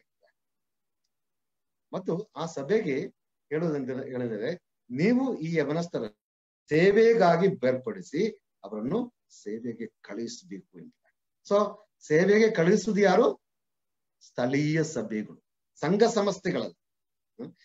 ಕೆಲವರು ಬ್ರದರ್, ನನಗೆ ಸ್ವಾರ್ಥ ಸೇವೆ ಮಾಡಬೇಕು, ಹಾಗಾಗಿ ನಾನು ಇಂಡಿಯಾ ಎವ್ರಿವನ್ ಕ್ರೂಸೈಡ್ಗೆ ಸೇರಿದ್ದೇನೆ, ನಾನು ಕ್ಯಾಂಪಸ್ ಕ್ರೂಸೈಡ್ಗೆ ಸೇರಿದ್ದೇನೆ, ನಾನು ಟ್ರೈಬಲ್ ಮಿಷನ್ಗೆ ಹೇಳಿದ್ದೇನೆ, ನಾನು ಫೀಬಾ ರೇಡಿಯೋಗೆ ಸೇರಿದ್ದೇನೆ, ನಾನು ಈ ರೀತಿಯಾದಂತ ಸಂಸ್ಥೆಗಳಿಗೆ ಹೇಳಿ ಸೇರಿದ್ದೇನೆ, ನಾನು ಅಲ್ಲಿ ಸೇವೆ ಮಾಡ್ತೇನೆ, ನನಗೆ ದೇವರು ಕರೆದಿದ್ದಾನೆ ಸೇವೆಗೋಸ್ಕರ. ಇಲ್ಲಿ ಒಂದು ತತ್ವ ನಾವು ನೋಡ್ತೀವಿ, ಸೇವೆಗೆ ಕಳಿಸುವಂತದ್ದು ಸ್ಥಳೀಯ ಸಭೆಯಾಗಿದೆ ಮತ್ತು ಕಳಿಸುವಂತ ಜವಾಬ್ದಾರಿಕೆ ಸ್ಥಳೀಯ ಸಭೆಗಾಗಿದೆ ಎನ್ನುವಂಥದ್ದು ನಾವು ಅರ್ಥ ಮಾಡಿದ್ವಿ. ಸೊ ಮೊದಲನೇದಾಗಿ ಕರೆಗೆ ದೇವರು ನಿಮ್ಮನ್ನು ಕರೆದರೆ, ಸೇವೆಗೆ ನಿಮ್ಮನ್ನು ದೇವರು ಕರೆದರೆ ಆ ಒಂದು ಕರೆಗೆ ಬೆಂಬಲ ನೀಡುವಂಥದ್ದು, ಕಳುಹಿಸುವಂಥದ್ದು ಸ್ಥಳೀಯ ಸಭೆಯ ಜವಾಬ್ದಾರಿಕೆ. ಕೆಲವು ಹಿರಿಯರನ್ನ ಸ್ಮಾರ್ಟ್ ಇದ್ದಾರೆ, ಅವರೇನ್ ಮಾಡ್ತಾರೆ, ಈ ಸಭೆಯಲ್ಲಿ ಯವನಸ್ಥರಿದ್ದಾರೆ, ಸೇವೆಗೆ ಹೋಗ್ಬೇಕೆಂಬುದಾಗಿ ದೇವರು ಕರೆದಿದ್ದಾನೆ, ಅವರನ್ನು ನಾವು ಸೇವೆಗಾಗಿ ಕಳುಹಿಸಿದರೆ ಅವರಿಗೆ ಸಪೋರ್ಟ್ ಮಾಡಬೇಕು. ಹಾಗಾಗಿ ನಾವು ಸಪೋರ್ಟ್ ಮಾಡೋದು ಬೇಡ, ನಾವು ಅವರನ್ನು ಕಳಿಸೋದು ಬೇಡ, ಅವರಿಗೆ ನಾವು ಬೇರೆ ಸಂಸ್ಥೆಗಳಿಗೆ ಇಂಟ್ರೊಡ್ಯೂಸ್ ಮಾಡೋಣ. KSS ಆಗಿರ್ಬಹುದು, ಬೇರೆ ಯಾವ ಸಂಸ್ಥೆಗೆ ಇಂಟ್ರೊಡ್ಯೂಸ್ ಮಾಡುವ, ಅವರು ಸಪೋರ್ಟ್ ಮಾಡ್ಲಿ ಎಂಬುದಾಗಿ. ಅಂದ್ರೆ ನಮ್ಮ ಕೈಯಿಂದ ಖರ್ಚಾಗ್ತದೆ, ಹಾಗಾಗಿ ನಮ್ಗೆ ಗೊತ್ತಿದೆ ಅವರಿಗೆ ಕರೆ ಇದೆ ಎಂಬುದಾಗಿ, ಆದ್ರೆ ನಾವು ಮೌನವಾಗಿರೋಣ, ಬೇರೆ ಸಂಸ್ಥೆಗಳು ನೋಡಿಕೊಳ್ಳುತ್ತಾರೆ ಎಂಬುದಾಗಿ. ಅದು ಕೂಡ ತಪ್ಪು. ಈ ಸ್ಥಳೀಯ ಸಭೆಗಳು ಹಣದ ಸಹಾಯ ಮಾಡ್ಬೇಕೆಂಬುದಾಗಿ ಯಾವುದೇ ನಿರ್ಬಂಧವಿಲ್ಲ. ಆದ್ರೆ ಯಾವ ವ್ಯಕ್ತಿಯನ್ನಾದ್ರೂ ನಿಮ್ಮ ಸಭೆಗಳಿಂದ ಸೇವೆಗೆ ಕರೆಯನ್ನು ಹೊಂದಿದ್ದಾರೆ ಎನ್ನುವಂತಹ ವಿಚಾರ ದೇವರ ಆತ್ಮನು ನಿಮಗೆ ತಿಳಿಯಪಡಿಸಿದ್ರೆ, ಪ್ರಾರ್ಥನೆಯೊಂದಿಗೆ ಅವರನ್ನು ಸೇವೆಗಾಗಿ ಕಳಿಸುವಂತ ಜವಾಬ್ದಾರಿಕೆ ನಿಮ್ಮದಾಗಿ. ಇದು ಬಹಳ ಪ್ರಾಮುಖ್ಯವಾದಂತಹ ವಿಚಾರ. ಇಲ್ಲಿ ಈ ನಾವು ಪೌಲನ ಮತ್ತು ಬಾರ್ನಬನ ಕಥೆಗೆ ತಿರುಗಿ ಬರೋಣ, ಅವರ ಜೀವನಕ್ಕೆ ತಿರುಗಿ ಬರೋಣ. ಅವರು ಏನ್ ಮಾಡಿದ್ದಾರೆ, ಅವರನ್ನು ದೇವರು ಕರೆದಾಗ, ಅವರನ್ನು ಪ್ರಾರ್ಥನೆಯೊಂದಿಗೆ ಸಭೆ ಕಳಿಸಿದಾಗ, ಯಾವುದೇ ಆರ್ಥಿಕವಾದಂತ ಬೆಂಬಲಗಳ ಸಹಾಯಗಳ ಬಗ್ಗೆ ಯಾವುದೇ ವಾಗ್ದಾನಗಳು ಇಲ್ಲದಿದ್ರು ಕೂಡ, ನಾವು ದೇವರ ವಾಕ್ಯದಲ್ಲಿ ಓದ್ತಾ ಇಲ್ಲ ಆ ರೀತಿಯ ವಿಚಾರ ಇಲ್ಲದಿದ್ರು ಕೂಡ, ಅವ್ರೇನು ಮಾಡ್ತಾರೆ, ಪ್ರಯಾಣವನ್ನು ಹೊರಟಿದ್ದಾರೆ ಸೇವೆಗೋಸ್ಕರವಾಗಿ. ಅದಲ್ಲಿ ಒಂದು ಪ್ರಯಾಣ ಹೊರಟದೆ, ಮತ್ತೆ ಪತ್ರ ವ್ಯವಹಾರವಿಲ್ಲ, ವಾಟ್ಸಪ್ ಇಲ್ಲ, ಗೂಗಲ್ ಪೇ ಇಲ್ಲ, ಫೋನ್ ಪೇ ಇಲ್ಲ, ATM ಇಲ್ಲ, ಯಾವುದೇ ರೀತಿಯಾದಂತ ಇವತ್ತಿನ ಕಾಲದ ಸವಲತ್ತುಗಳಿಲ್ಲ, ಮನಿ ಆರ್ಡರ್ ಕಳಿಸುವಂತ ವ್ಯವಸ್ಥೆ ಇಲ್ಲ. ಯಾವ ವ್ಯವಸ್ಥೆಯೂ ಇಲ್ಲದೆ ಇದ್ದಂತ ಸಂದರ್ಭದಲ್ಲಿ ಅನೇಕ ಕಿಲೋಮೀಟರ್ಗಳು ದಾಟಿ ಸುವಾರ್ಥ ಸೇವೆಗಾಗಿ ಅವ್ರು ಹೋಗ್ಬೇಕಾದ್ರೆ ಅವರು ಒಂದು ಮಾತ್ರ ಅವರಲ್ಲಿದ್ದದ್ದು ನಂಬಿಕೆ. ಕರೆದಾತನು ನಂಬಿಕಸ್ಥನಾಗಿದ್ದಾನೆ, ಆತನು ಸೇವೆಗೆ ಬೇಕಾದದ್ದು ಎಲ್ಲವನ್ನು ಒದಗಿಸ್ತಾನೆ. ಈಗಿನ ಕಾಲದಲ್ಲಿ ಅನೇಕ ಯವನಸ್ಥರು ಸುವಾರ್ಥ ಸೇವೆಗೆ ಹೋಗ್ತಾರೆ. ಅವ್ರು ಮೊದಲು ಏನ್ ಮಾಡ್ತಾರೆ, ಬ್ಯಾಂಕ್ ಅಕೌಂಟ್ ಓಪನ್ ಮಾಡ್ತಾರೆ, ಗೂಗಲ್ ಪೇ ಮಾಡ್ತಾರೆ, ಫೋನ್ ಪೇ ಮಾಡ್ತಾರೆ. ಯಾಕಂದ್ರೆ ಇವೆಲ್ಲ ಇದ್ರೆ ಮಾತ್ರ ಸಹಾಯ ಬರುವುದು ಎಂಬುದಾಗಿಲ್ಲ. ಇವೆಲ್ಲ ಅಗತ್ಯವಿಲ್ಲ. ಸಹಾಯವು ದೇವರು ಏಲಿಯನಿಗೆ ಕಾಗೆ ಮುಖಾಂತರವಾಗಿ ಪೋಷಿಸಿದ್ದಾನೆ. ಹಾಗಾಗಿ ಈ ದೇವರು ಕೊಡಬೇಕೆಂಬುದಾಗಿ ಬಯಸಿದ್ರೆ, ದೇವರು ಸಪೋರ್ಟ್ ಮಾಡ್ಬೇಕೆಂಬುದಾಗಿ ಬಯಸಿದ್ರೆ, ಇವತ್ತಿನ ಕಾಲದ ಯಾವುದೇ ತಾಂತ್ರಿಕವಾದಂತ ಸಪೋರ್ಟ್ಗಳು ಇಲ್ಲದಿದ್ರು ಕೂಡ ನಮಗೆ ಸಹಾಯ ಮಾಡಲು ದೇವರು ಶಕ್ತನಾಗಿದ್ದಾನೆ. ನೀವು ಆಗಾಗ ಪತ್ರ ಕಳಿಸಬೇಕಾಗಿಲ್ಲ, ಆಗಾಗ ನೀವು ವಾಟ್ಸಪ್ ಅಲ್ಲಿ ಮೆಸೇಜ್ ಕಳಿಸಬೇಕಾಗಿಲ್ಲ. ನಮಗೆ ಈ ರೀತಿಯಾದ ಆ ರೀತಿಯಾದ ಸಮಸ್ಯೆ ಇದೆ, ನಾನು ಹಾಗೆ ಮಾಡುವವರನ್ನು ಟೀಕಿಸುವಂತದ್ದಲ್ಲ, ನಾನು ಕೇವಲ ಹೇಳುವಂಥದ್ದು. ಇವೆಲ್ಲ ಇಲ್ಲದಿದ್ರು ಕರ್ತನು ಬಲ್ಲವನಾಗಿದ್ದಾನೆ. ಪೌಲನು ಬಾರ್ನವನು ನನಗೆ ಉದಾಹರಣೆ ಆಗಿದೆ. ಸೊ ನಾನು ಹೇಳ್ತಾ ಬಂದದ್ದು ಈ ರೀತಿಯಾಗಿ ಕೇವಲ ಕರ್ತನ ಮಾತನ್ನು ಮಾತ್ರ ನಂಬಿ ಸುವಾರ್ಥ ಸೇವೆಗಾಗಿ ಹೊರಟು ಹೋದಂತ ಅನೇಕ ವ್ಯಕ್ತಿಗಳು ಮೊದಲನೆಯ ಶತಮಾನದಲ್ಲಿ ಇದ್ದರು ಎಂಬುದಾಗಿ ನೋಡ್ತಾ ಇದ್ದೀವಿ. ನಾವು ಯೋಹಾನ ಬರೆದಂತ 2ನೇ ಪತ್ರಿಕೆ ಅಲ್ಲಿ ಗಾಯನ ಬಗ್ಗೆ ಓದುತ್ತೇವೆ. ಆ ಗಾಯನು ಆತನು ಅನೇಕರನ್ನು ಗೊತ್ತಿಲ್ಲದೆ ಇರುವಂತ, ಪರಿಚಯವಿಲ್ಲದೆ ಇರುವಂತ ಅನೇಕರನ್ನು ತನ್ನ ಮನೆಯಲ್ಲಿ ಸೇರಿಸಿ ಅವರಿಗೆ ಉಪಚಾರ ಮಾಡಿದಂಬುದಾಗಿ ನಾವು ಅಲ್ಲಿ ನೋಡ್ತಾ ಇದ್ದೇವೆ. ಅವರಿಗೆ ಮನೆ ಉಳ್ಕೊಳ್ಳುವಂತ ವ್ಯವಸ್ಥೆಯನ್ನು ಕೊಟ್ಟಿದ್ದಾನೆ, ಊಟವನ್ನು ಕೊಟ್ಟಿದ್ದಾನೆ, ಸುವಾರ್ಥ ಸೇವೆಗೆ ಅವಕಾಶವನ್ನು ಮಾಡಿಕೊಟ್ಟಿದ್ದಾನೆ ಎಂಬುದಾಗಿ. ಯಾಕಂದ್ರೆ ಈ ಅಪರಿಚಿತರು ಆತನ ಮನೆಗೆ ಬಂದವರು ಯಾರಾಗಿದ್ದರು ಅಂತ ಹೇಳಿದ್ರೆ ಸುವಾರ್ಥಿಗರು. ಅವರು ಊರುಗಳನ್ನು ಬಿಟ್ಟು ಅನೇಕ ಊರುಗಳಿಗೆ ಹೋಗ್ತಾರೆ. ಅಲ್ಲಲ್ಲಿ ಯಾರು ನಂಬಿರ್ತಾರೋ ಅವರ ಮನೆಗೆ ಹೋಗ್ತಾರೆ. ಅವರ ಮನೆಯಲ್ಲಿ ವಾಸವಾಗಿದ್ದುಕೊಂಡು ಅವರು ಸ್ವಾರ್ಥ ಸೇವೆಯನ್ನು ಮಾಡ್ತಾರೆ. ಅವರ ಮನೆಗಳು ಆ ವಿಶ್ವಾಸಿಗಳು ಸೇವಕರಿಗಾಗಿ ತೆರೆದಿಟ್ಟಿದ್ದಾರೆ. ಯಾವಾಗಲೂ ಸೇವಕರಿಗೆ ಅವರು ಏನ್ ಮಾಡ್ತಾರೆ, ವೆಲ್ಕಮ್ ಮಾಡ್ತಾರೆ. ಬನ್ನಿ ನಮ್ಮ ಮನೆಯಲ್ಲಿ ಉಳ್ಕೊಳ್ಳಿ, ನಾವು ಊಟ ಕೊಡ್ತೇವೆ, ನಾವು ವ್ಯವಸ್ಥೆ ಕೊಡ್ತೇವೆ, ನೀವು ಸೇವೆ ಮಾಡಿ ಎಂಬುದಾಗಿ ಹೇಳುವಂತ ಅನೇಕ ವಿಶ್ವಾಸಿಗಳು, ಗಾಯನಂದ ಅನೇಕ ವಿಶ್ವಾಸಿಗಳು ಆ ಮೊದಲನೇ ಶತಮಾನದಲ್ಲಿ ಇತ್ತು. ಪ್ರಿಯರೇ, ಸ್ವಾರ್ಥ ಸೇವೆಗೋಸ್ಕರ ಸಪೋರ್ಟ್ ಮಾಡುವಂತವರು ಬೇಕು, ಸ್ವಾರ್ಥ ಸೇವೆಗಾಗಿ ಹೊರಟು ಹೋಗುವಂತವರು ಇರ್ಬೇಕು. ಆದ್ರೆ ಹೊರಟು ಹೋಗುವುದು ಎನ್ನುವಂಥದ್ದು ಎಲ್ಲರಿಗೂ ಇರುವಂತ ಕರೆಯಲ್ಲ, ಅದು ಕೇವಲ ಕೆಲವರಿಗೆ ಮಾತ್ರ ಇರುವಂತದ್ದಾಗಿ. ನಮ್ಮ ಈ ಕರ್ನಾಟಕ ದೇಶದಲ್ಲಿ ಬೇರೆ ಅನೇಕ ದೇಶಗಳಿಂದ, ಹೊರ ದೇಶಗಳಿಂದ ಸ್ವಾರ್ಥ ಸೇವೆಗಾಗಿ ಅನೇಕರು ಶತಮಾನಗಳಲ್ಲಿ ಬಂದು ಸೇವೆಯನ್ನು ಮಾಡಿದ್ದಾರೆ. ಅದರ ಬಲವಾಗಿ ಅನೇಕ ಸ್ಥಳೀಯ ಸಭೆಗಳು ಪ್ರಾರಂಭವಾಗಿದೆ. ಅನೇಕ ಸೇವಕರು ಇವತ್ತು ಸೇವಾ ಕ್ಷೇತ್ರದಲ್ಲಿ ಇದ್ದಾರೆ ಎಂಬುದಾಗಿ ಹೇಳ್ಬೇಕಾದ್ರೆ ಅದಕ್ಕೆ ಕಾರಣ ಈ ಹೊರ ದೇಶಗಳಿಂದ ಬಂದಂತ ಮಿಷನರಿಗಳಾಗಿದ್ದಾರೆ ಎನ್ನುವಂಥದ್ದು ನಾವು ನೆನಪು ಮಾಡಿಕೊಳ್ಳುತ್ತೇವೆ. ಅದೇ ಪ್ರಕಾರ ಈ ಕರ್ನಾಟಕದ ರಾಜ್ಯಕ್ಕಿಂತ ಹೊರಗಡೆಯಿಂದ ತಮಿಳುನಾಡಾಗಲಿ, ಕೇರಳವಾಗಲಿ, ಆಂಧ್ರ ಪ್ರದೇಶವಾಗಲಿ, ಈ ರೀತಿಯಾದಂತ ಅನೇಕ ರಾಜ್ಯಗಳಿಂದ ಸುವಾರ್ಥ ಸೇವೆಗಾಗಿ ನಮ್ಮ ರಾಜ್ಯಕ್ಕೆ ಬಂದಂತ ಅನೇಕ ಸುವಾರ್ಥಿಗರು ಶತಮಾನಗಳಲ್ಲಿದ್ದರು.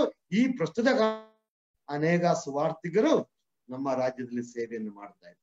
ಅವರು ಯಾರಾದ್ರೂ ಕಳುಹಿಸಿದ್ರಿಂದ ಬಂದವರಲ್ಲ, ಅವರು ಯಾವುದಾದ್ರೂ ಹಣದ ಆಶೆಯಿಂದ ಬಂದವರಲ್ಲ, ಅವರು ಯಾರು ಕೂಡ ಇಲ್ಲಿ ಸಪೋರ್ಟ್ ಮಾಡುವರು ಇರ್ತಾರೆ ಅಥವಾ ಮನೆಯೊಳಗೆ ಕಳಿಸುವರು ಇರ್ತಾರೆ ಎಂಬುದಾಗಿ ನಂಬಿಕೊಂಡು ಬಂದವರಲ್ಲ. ಅವರೆಲ್ಲರೂ ಕೂಡ ಕರ್ತನಲ್ಲಿ ನಂಬಿ ಕರ್ತನನ್ನು ಮಾತ್ರ ದೃಷ್ಟಿಸಿ ಕರ್ತನ ನಡೆಸುತ್ತಾನೆ, ನನ್ನ ನೀತಿ ಬಂದನು ನಂಬಿಕೆಯಿಂದಲೇ ಬದುಕುವನು ಎಂಬತಕ್ಕಂಥ ದೇವರ ವಾಕ್ಯದ ಮಾತನ್ನು ನಂಬಿ ಕರ್ತನು ನಂಬಿಕಸ್ಥನಾಗಿದ್ದಾನೆ ಎಂಬುದಾಗಿ ನಂಬಿಕೊಂಡು ಬಂದಂದವರಾಗಿದ್ದಾರೆ. ಅವರಲ್ಲಿ ಯಾರು ನಾಚಿಕೆ ಪಡಲಿಲ್ಲ, ಯಾರು ಕೂಡ ಬೀದಿಯಲ್ಲಿ ಭಿಕ್ಷೆ ಬೇಡುವಂತ ಸ್ಥಿತಿಗೆ ದೇವರು ಅವರನ್ನು ತಳ್ಳಿ ಹಾಕಲಿಲ್ಲ. ಅವರು ಬರಿಗಲೆಯಲ್ಲಿ ಬಂದರೂ ಕೂಡ ದೇವರು ಅವರ ಕೈಗಳನ್ನು ಅವರನ್ನು ಆರ್ಥಿಕವಾಗಿಯೂ ಆತ್ಮೀಕವಾಗಿಯೂ ಆಶೀರ್ವದಿಸಿದ್ದಾನೆ. ದೇವರು ಅವರನ್ನು ಕೈ ಬಿಡಲಿಲ್ಲ. ಅವರು ಉದ್ಯೋಗ ಇಲ್ಲ ಅಂತೇಳಿ ಬಂದವರಲ್ಲ, ಕೆಲಸ ಸಿಕ್ಕುವುದಿಲ್ಲ ಅಂತೇಳಿ ಬಂದವರಲ್ಲ, ಉದ್ಯೋಗವನ್ನು ಬಿಟ್ಟು ಬಂದಿದ್ದಾರೆ.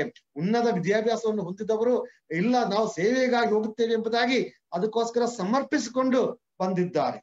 ಅವರು ಯಾರು ಕೂಡ ಬೇರೆ ಕೆಲಸ ಇಲ್ಲ ಎಂಬುದಾಗಿ ಬಂದವರಲ್ಲ, ಸೇವೆ ಮಾಡಬೇಕೆನ್ನುವಂತ ಹಂಬಲದಿಂದ ಬಂದಂತವರಾಗಿದ್ದಾರೆ. ಈ ರೀತಿಯಾಗಿ ಸ್ವಾರ್ಥ ಸೇವೆ ಮಾಡುವಂತ ಸಾವಿರಾರು ಮಂದಿ ಸಹೋದರ ಸಭೆಗಳಲ್ಲಿದ್ದಾರೆ. ಇದು ನಮ್ಮ ಸಹೋದರ ಸಭೆಗಳಲ್ಲಿ ಮಾತ್ರ ನಾವು ನೋಡುವಂತ ವಿಚಾರವಾಗಿದೆ.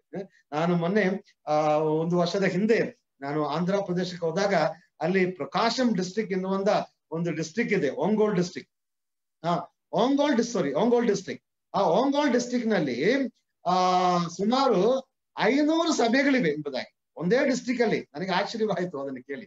ಒಂದೇ ಡಿಸ್ಟ್ರಿಕ್ಟ್ ಅಲ್ಲಿ 500 ಸಭೆಗಳು. ನಮ್ಮ ಕರ್ನಾಟಕದಲ್ಲಿ ಇಡೀ ಕರ್ನಾಟಕದಲ್ಲಿ 500 ಸಭೆಗಳಿಲ್ಲ. ಒಂದು ವೇಳೆ ನಮ್ಮ ಕರ್ನಾಟಕದಲ್ಲಿ ಇಡೀ ಒಂದು 300 ಸಭೆಗಳಿರ್ಬೋದು, ಅಷ್ಟೇ ಹೊರತು. ಆದ್ರೆ ಆಂಧ್ರ ಪ್ರದೇಶದಲ್ಲಿ ಕೇವಲ ಒಂದೇ ಜಿಲ್ಲೆಯಲ್ಲಿ 500 ಸಭೆಗಳಿವೆ ಎಂಬುದು ನನಗೆ ಆಶ್ಚರ್ಯ ತಂದಂತ ವಿಚಾರ ಏನ್ ಹೇಳಿದ್ರೆ, ಅಲ್ಲಿ 500 ಸಭೆಗಳು ಮಾತ್ರವಲ್ಲ, 500ಕ್ಕಿಂತ ಹೆಚ್ಚು ಪೂರ್ಣಾವಧಿ ಸೇವೆಗರು ಕೇವಲ ಆ ಒಂದೇ ಜಿಲ್ಲೆಯಲ್ಲಿ ಇದ್ದಾರೆ ಎಂಬುದಾಗಿ ನನಗೆ ಆಶ್ಚರ್ಯವಾಗಿದೆ. ಈ 500ಕ್ಕಿಂತ ಹೆಚ್ಚು ಜನರು ಆ ಒಂದೇ ಜಿಲ್ಲೆಯಲ್ಲಿ ಕರ್ತನನ್ನು ಮಾತ್ರ ದೃಷ್ಟಿಸಿ ಯಾವುದೇ ಸಂಘ ಸಂಸ್ಥೆಗಳನ್ನು ಆಶ್ರಯಿಸದೆ ಅವರು ಜೀವಿಸ್ತಾ ಇದ್ದಾರೆ. ಇದು ಆಶ್ಚರ್ಯವಲ್ಲವೇ? ನಮ್ಮ ಕರ್ನಾಟಕದಲ್ಲಿ ಒಂದು 200 ಅಥವಾ 250 ಜನರು ಒಂದು ವೇಳೆ ಪೂರ್ಣಾವಧಿ ಸೇವೆಯಲ್ಲಿ ಇರ್ಬೋದು, ನನಗೆ ಗೊತ್ತಿಲ್ಲ ಅಷ್ಟಿದ್ದಾರೆ ಅಂತಾಗಿ. ನನ್ನ ತಿಳಿದಿರೋ ಪ್ರಕಾರ 100 ಮಂದಿ 150 ಮಂದಿ ಇರ್ಬೋದು. ಒಂದು ವೇಳೆ ಬೇರೆ ಸಂಘ ಸಂಸ್ಥೆಗಳಲ್ಲಿ ಕೆಲಸ ಮಾಡುವವರನ್ನು ಎಲ್ಲರನ್ನು ಸೇರಿಸಿದ್ರೆ ಒಂದು 250 ಮಂದಿ ಸಹೋದರ ಸಭೆಗಳ ಅನ್ಯೋನ್ಯದಲ್ಲಿ ಇದ್ದುಕೊಂಡು ಸೇವೆ ಮಾಡುವಂತವ್ರಿದ್ದಾರೆ, ಅಷ್ಟೇ ಇರುವುದು. ಆದ್ರೆ ನಾನು ಹೇಳ್ತೇನೆ, ಕರ್ನಾಟಕದಲ್ಲಿರುವಂತ ನಮ್ಮ ಸಭೆಗಳಿಂದ ಅವರನ್ನು ಸಪೋರ್ಟ್ ಮಾಡಕ್ ಆಗ್ತಾ ಇದೆ. ನಾನು ಹೇಳ್ತೇನೆ, ಅನೇಕ ಈ ಸ್ವಾರ್ಥಿಗರು ಕರ್ನಾಟಕದಲ್ಲಿರುವಂತ ನಮ್ಮ ಸಭೆಗಳಿಂದ ಬರುವಂತ ಆರ್ಥಿಕ ಸಹಾಯದಿಂದ ಮಾತ್ರ ಸೇವೆ ಮಾಡುವಂತವರಲ್ಲ. ನನಗೆ ಸಾಧ್ಯ ಆಗ್ತಾ ಇಲ್ಲ. ಅವರೆಲ್ಲರೂ ಕೂಡ ಕರ್ತನನ್ನು ಮಾತ್ರ ದೃಷ್ಟಿಸಿ ಬಂದವರಾಗ. ನಾನು ಈ ಸೇವಕರ ಬಗ್ಗೆ ಹೆಮ್ಮೆ ಪಡ್ತೀನಿ. ಅವರು ಯಾವುದೇ ವಾಗ್ದಾನಗಳಿಲ್ಲದಿದ್ರು ಕೂಡ ನಾಳೆ ದಿವಸ ಹೇಗೆ ಅವರ ವಿಚಾರಗಳನ್ನು ನಡೆಯುತ್ತದೆ, ಯಾರು ಸಪೋರ್ಟ್ ಮಾಡುತ್ತಾರೆ, ಮಕ್ಕಳ ವಿದ್ಯಾಭ್ಯಾಸ, ಬಾಡಿಗೆ ಕೊಡುವಂತದ್ದು, ಮತ್ತು ಆಸ್ಪತ್ರೆಗೆ ಹೋದ್ರೆ ಆಸ್ಪತ್ರೆ ಖರ್ಚುಗಳು, ಇವುಗಳೆಲ್ಲ ಹೇಗೆ ಆಗುತ್ತದೆ ಎನ್ನುವಂತ ವಿಚಾರ ಗೊತ್ತಿಲ್ಲದೆ ಇರುವಂತ ಅನೇಕರಿದ್ದಾರೆ. ಕರ್ತನ ನಡೆಸುತ್ತಾನೆ, ಮಕ್ಕಳಿಗೆ ವಿದ್ಯಾಭ್ಯಾಸ ಆಗುತ್ತದೆ, ಮಕ್ಕಳನ್ನ ಕರ್ತನ ನೋಡಿಕೊಳ್ಳುತ್ತಾನೆ ಎಂಬುದಾಗಿ ನಂಬುವಂತ ಅನೇಕ ಸೇವಕರು ನಮ್ಮ ಮಧ್ಯದಲ್ಲಿದ್ದಾರೆ. ನಾನು ಯಾಕೆ ಇದು ಹೇಳಿದೆ ಅಂತ ಹೇಳಿದ್ರೆ, ಇದು ಸಹೋದರ ಸಭೆಗಳಲ್ಲಿ ಮಾತ್ರ ಇರುವಂತ ವಿಷಯ. ನಂಬಿಕೆಯಿಂದ ಸೇವೆ ಮಾಡುವಂತ ಸೇವಕರ ಒಂದು ತಂಡ ನಮ್ಮಲ್ಲಿ ಇದೆ.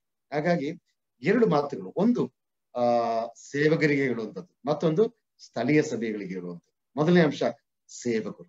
ನಿಮ್ಮಲ್ಲಿ ಅನೇಕರು ಒಂದು ವೇಳೆ ಕಷ್ಟದಲ್ಲಿದ್ದೀರಾ, ನಿಮಗೆ ಸಮಸ್ಯೆಗಳಿದೆ. ನಾನು ಅನೇಕ ಸೇವಕರ ಜೊತೆಯಲ್ಲಿ ಬಹಳ ಸಮೀಪದ ಒಂದು ಸಂಪರ್ಕ ಇಟ್ಕೊಂಡಿರುವಂತ ವ್ಯಕ್ತಿ ಆಗಿದ್ದೇನೆ. ನಾನು ಅನೇಕ ಸೇವಕರು ಅವರು ಬಾಯಿ ಬಿಚ್ಚಿ ಅವರ ಸಮಸ್ಯೆಗಳು ನನ್ನ ಹತ್ರ ಹೇಳಿದ್ದಾರೆ. ಅವ್ರಿಗೆ ಏನಾದ್ರು ಬೇಕು ಎಂಬುದಾಗಿ ಹೇಳಿದ್ದಲ್ಲ, ಅವ್ರ ಪ್ರಾರ್ಥನೆಗಾಗಿ ಹೇಳಿದ್ದು. ಯಾಕಂದ್ರೆ ಹೇಳಿದ್ರೆ ಅವ್ರಿಗೆ ಒಂದು ವೇಳೆ ಅವರ ಸಮಸ್ಯೆಗಳನ್ನು ಬೇರೆಯವರ ಹತ್ರ ಹೇಳಲಿಕ್ಕೆ ಸಾಧ್ಯವಾಗುದಿಲ್ಲ. ಹಾಗಾಗಿ ಅವರು ಸಮಸ್ಯೆಗಳು ಬರುವಾಗ, ಬಾಡಿಗೆ ಕಟ್ಟಲಿಕ್ಕೆ ಹಣ ಇಲ್ಲದಿರುವಾಗ, ಮಕ್ಕಳ ವಿದ್ಯಾಭ್ಯಾಸಕ್ಕಾಗಿ ಫೀಸ್ ಕಟ್ಟಲಿಕ್ಕೆ ಇಲ್ಲದಿರುವಾಗ ಒಂದು ವೇಳೆ ಪ್ರಾರ್ಥನೆಗಾಗಿ ಅವ್ರು ಹೇಳ್ತಾರೆ, ಬ್ರದರ್ ಈ ರೀತಿ ಆಗಿದೆ ಸಮಸ್ಯೆಗಳು. ಆದ್ರೆ ಅವ್ರು ಯಾರು ಕೂಡ ಇಲ್ಲಪ್ಪ ಸೇವೆ ಬೇಡ, ನಾನು ಹಿಂದೆ ಹೋಗ್ತೇನೆ, ನಾನು ಬೇರೆ ಕೆಲಸಕ್ಕೆ ಹೋಗ್ತೇನೆ, ಬೇರೆ ಸಮಸ್ಯೆ ಸೇರ್ತೇನೆ, ಅಥವಾ ಬೇರೆ ಸಭೆಗಳಿಗೆ ಹೋಗ್ತೇನೆ ಎಂಬುದಾಗಿ ಅವ್ರು ಯಾರು ಸಹ ಬಿಟ್ಟು ಹೋಗ್ಲಿಲ್ಲ. 10 ವರ್ಷ, 15 ವರ್ಷ, 20 ವರ್ಷ, 30 ವರ್ಷಗಳು ಕೂಡ ಸೇವೆ ಮಾಡುವಂತವರು. ಈ 30 ವರ್ಷಗಳಲ್ಲಿ ಕೂಡ, 30ನೇ ವರ್ಷದಲ್ಲಿ ಕೂಡ ಅವರೊಂದು ವೇಳೆ ಅವರ ಅಗತ್ಯತೆಗಳು ನಡೀಬೇಕಾದ್ರೆ ಯಾವುದೇ ಇನ್ಕಮ್ ಇಲ್ಲದೆ ಸೇವೆ ಮಾಡುವಂತವರಿಂದ ಆದ್ರೆ ಅವರಲ್ಲಿ ಅನೇಕರು ಈ 10 ವರ್ಷ, 20 ವರ್ಷ, 30 ವರ್ಷ ಅವರು ಹಿಂದಿರುಗಿ ಹೋಗ್ಲಿಲ್ಲ ಎನ್ನುವಂಥದ್ದು ನಾನು ಹೇಳ್ತೇನೆ. ಯಾಕೆ ಅವ್ರು ಹಿಂದಿರುಗಿ ಹೋಗ್ಲಿಲ್ಲ ಅಂತ ಹೇಳಿದ್ರೆ, ಅವ್ರಿಗೇನಿದೆ, ಒಂದು ಕರೆಯುವಿಕೆ. ಕರ್ತನ ಕರೆದಿದ್ದಾನೆ, ಬನ್ನಿ ನನ್ನ ಸೇವೆ ಮಾಡು ಎಂಬುದು, ನಾನು ನಿನಗೆ ಒದಗಿಸುತ್ತೇನೆ ಎಂಬುದಾಗಿ ಅವರು ಆ ಮಾತನ್ನು ನಂಬಿ ಅವರು ನಿಂತಿದ್ದಾರೆ. ಸಭೆ ಕರೆದರೆ ಅವ್ರು ಕರೆದ ಮೇಲೆ, ಸಭೆಯಿಂದ ಕರೆಯುವಿಕೆ ಮೇಲೆ ಬಂದವರಾದ್ರೆ ಅವ್ರು ಬಿಟ್ಟು ಹೋಗುತ್ತಿದ್ದರು. ಯಾರಾದ್ರೂ ವ್ಯಕ್ತಿಗಳು ಏನಾದ್ರೂ ವಾಗ್ದಾನ ಕೊಟ್ಟು ಸೇವೆಗೆ ಬಂದವರಾದ್ರೆ ನಾನು ಅನಿಸ್ತೇನೆ ಅವರು ಬಿಟ್ಟು ಹೋಗ್ತಿದ್ದರು. ಆದ್ರೆ ಕರ್ತನು ಕರೆದಿದ್ದಾನೆ, ಹಾಗಾಗಿ ಅವರಿಗೆ ಬಿಟ್ಟು ಹೋಗಕ್ಕೆ ಸಾಧ್ಯವಿಲ್ಲ. ಸೇವಕರೇ, ನಾನು ನಿಮ್ಮ ಬಗ್ಗೆ ನಾನು ಹೆಮ್ಮೆ ಪಡ್ತೇನೆ. ನಾನು ನಿಮ್ಮ ಬಗ್ಗೆ ನಿಮಗೋಸ್ಕರ ನಾನು ಕರ್ತನನ್ನು ಕೊಂಡಾಡ್ತೇನೆ. ಅದೇ ಪ್ರಕಾರ ಸ್ಥಳೀಯ ಸಭೆಯಲ್ಲಿರುವಂತ ವಿಶ್ವಾಸಿಗಳು, ನಿಮ್ಗೆ ಗೊತ್ತಿದೆ, ಒಂದು ವೇಳೆ ನಿಮ್ಮ ಅಗತ್ಯತೆಗಳನ್ನು ನಿಮ್ಮ ಉದ್ಯೋಗದ ಮುಖಾಂತರವಾಗಿ, ನಿಮ್ಮ ಸಂಬಳದ ಮುಖಾಂತರವಾಗಿ ದೇವರು ನಡೆಸ್ತಾರೆ.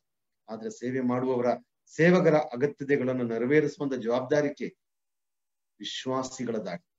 ವಿಶ್ವಾಸಿಗಳು ದೇವರ ಸೇವೆಗಾಗಿ, ದೇವರ ಸೇವಕರಿಗಾಗಿ ಕೊಡುವಂತ ಮನೋಭಾವ ಉಳ್ಳವರಾಗಿ. ಕೆಲವು ವಿಶ್ವಾಸಿಗಳಿಗೆ ಒಂದು ಮನೋಭಾವನೆ ಇದೆ, ಏನಂತ ಹೇಳಿದ್ರೆ, ಅಯ್ಯೋ ಆ ಸೇವಕರು ತುಂಬಾ ಬಡವರಾಗಿದ್ದಾರೆ, ಬಡ ಸೇವಕರು ಅಂತ.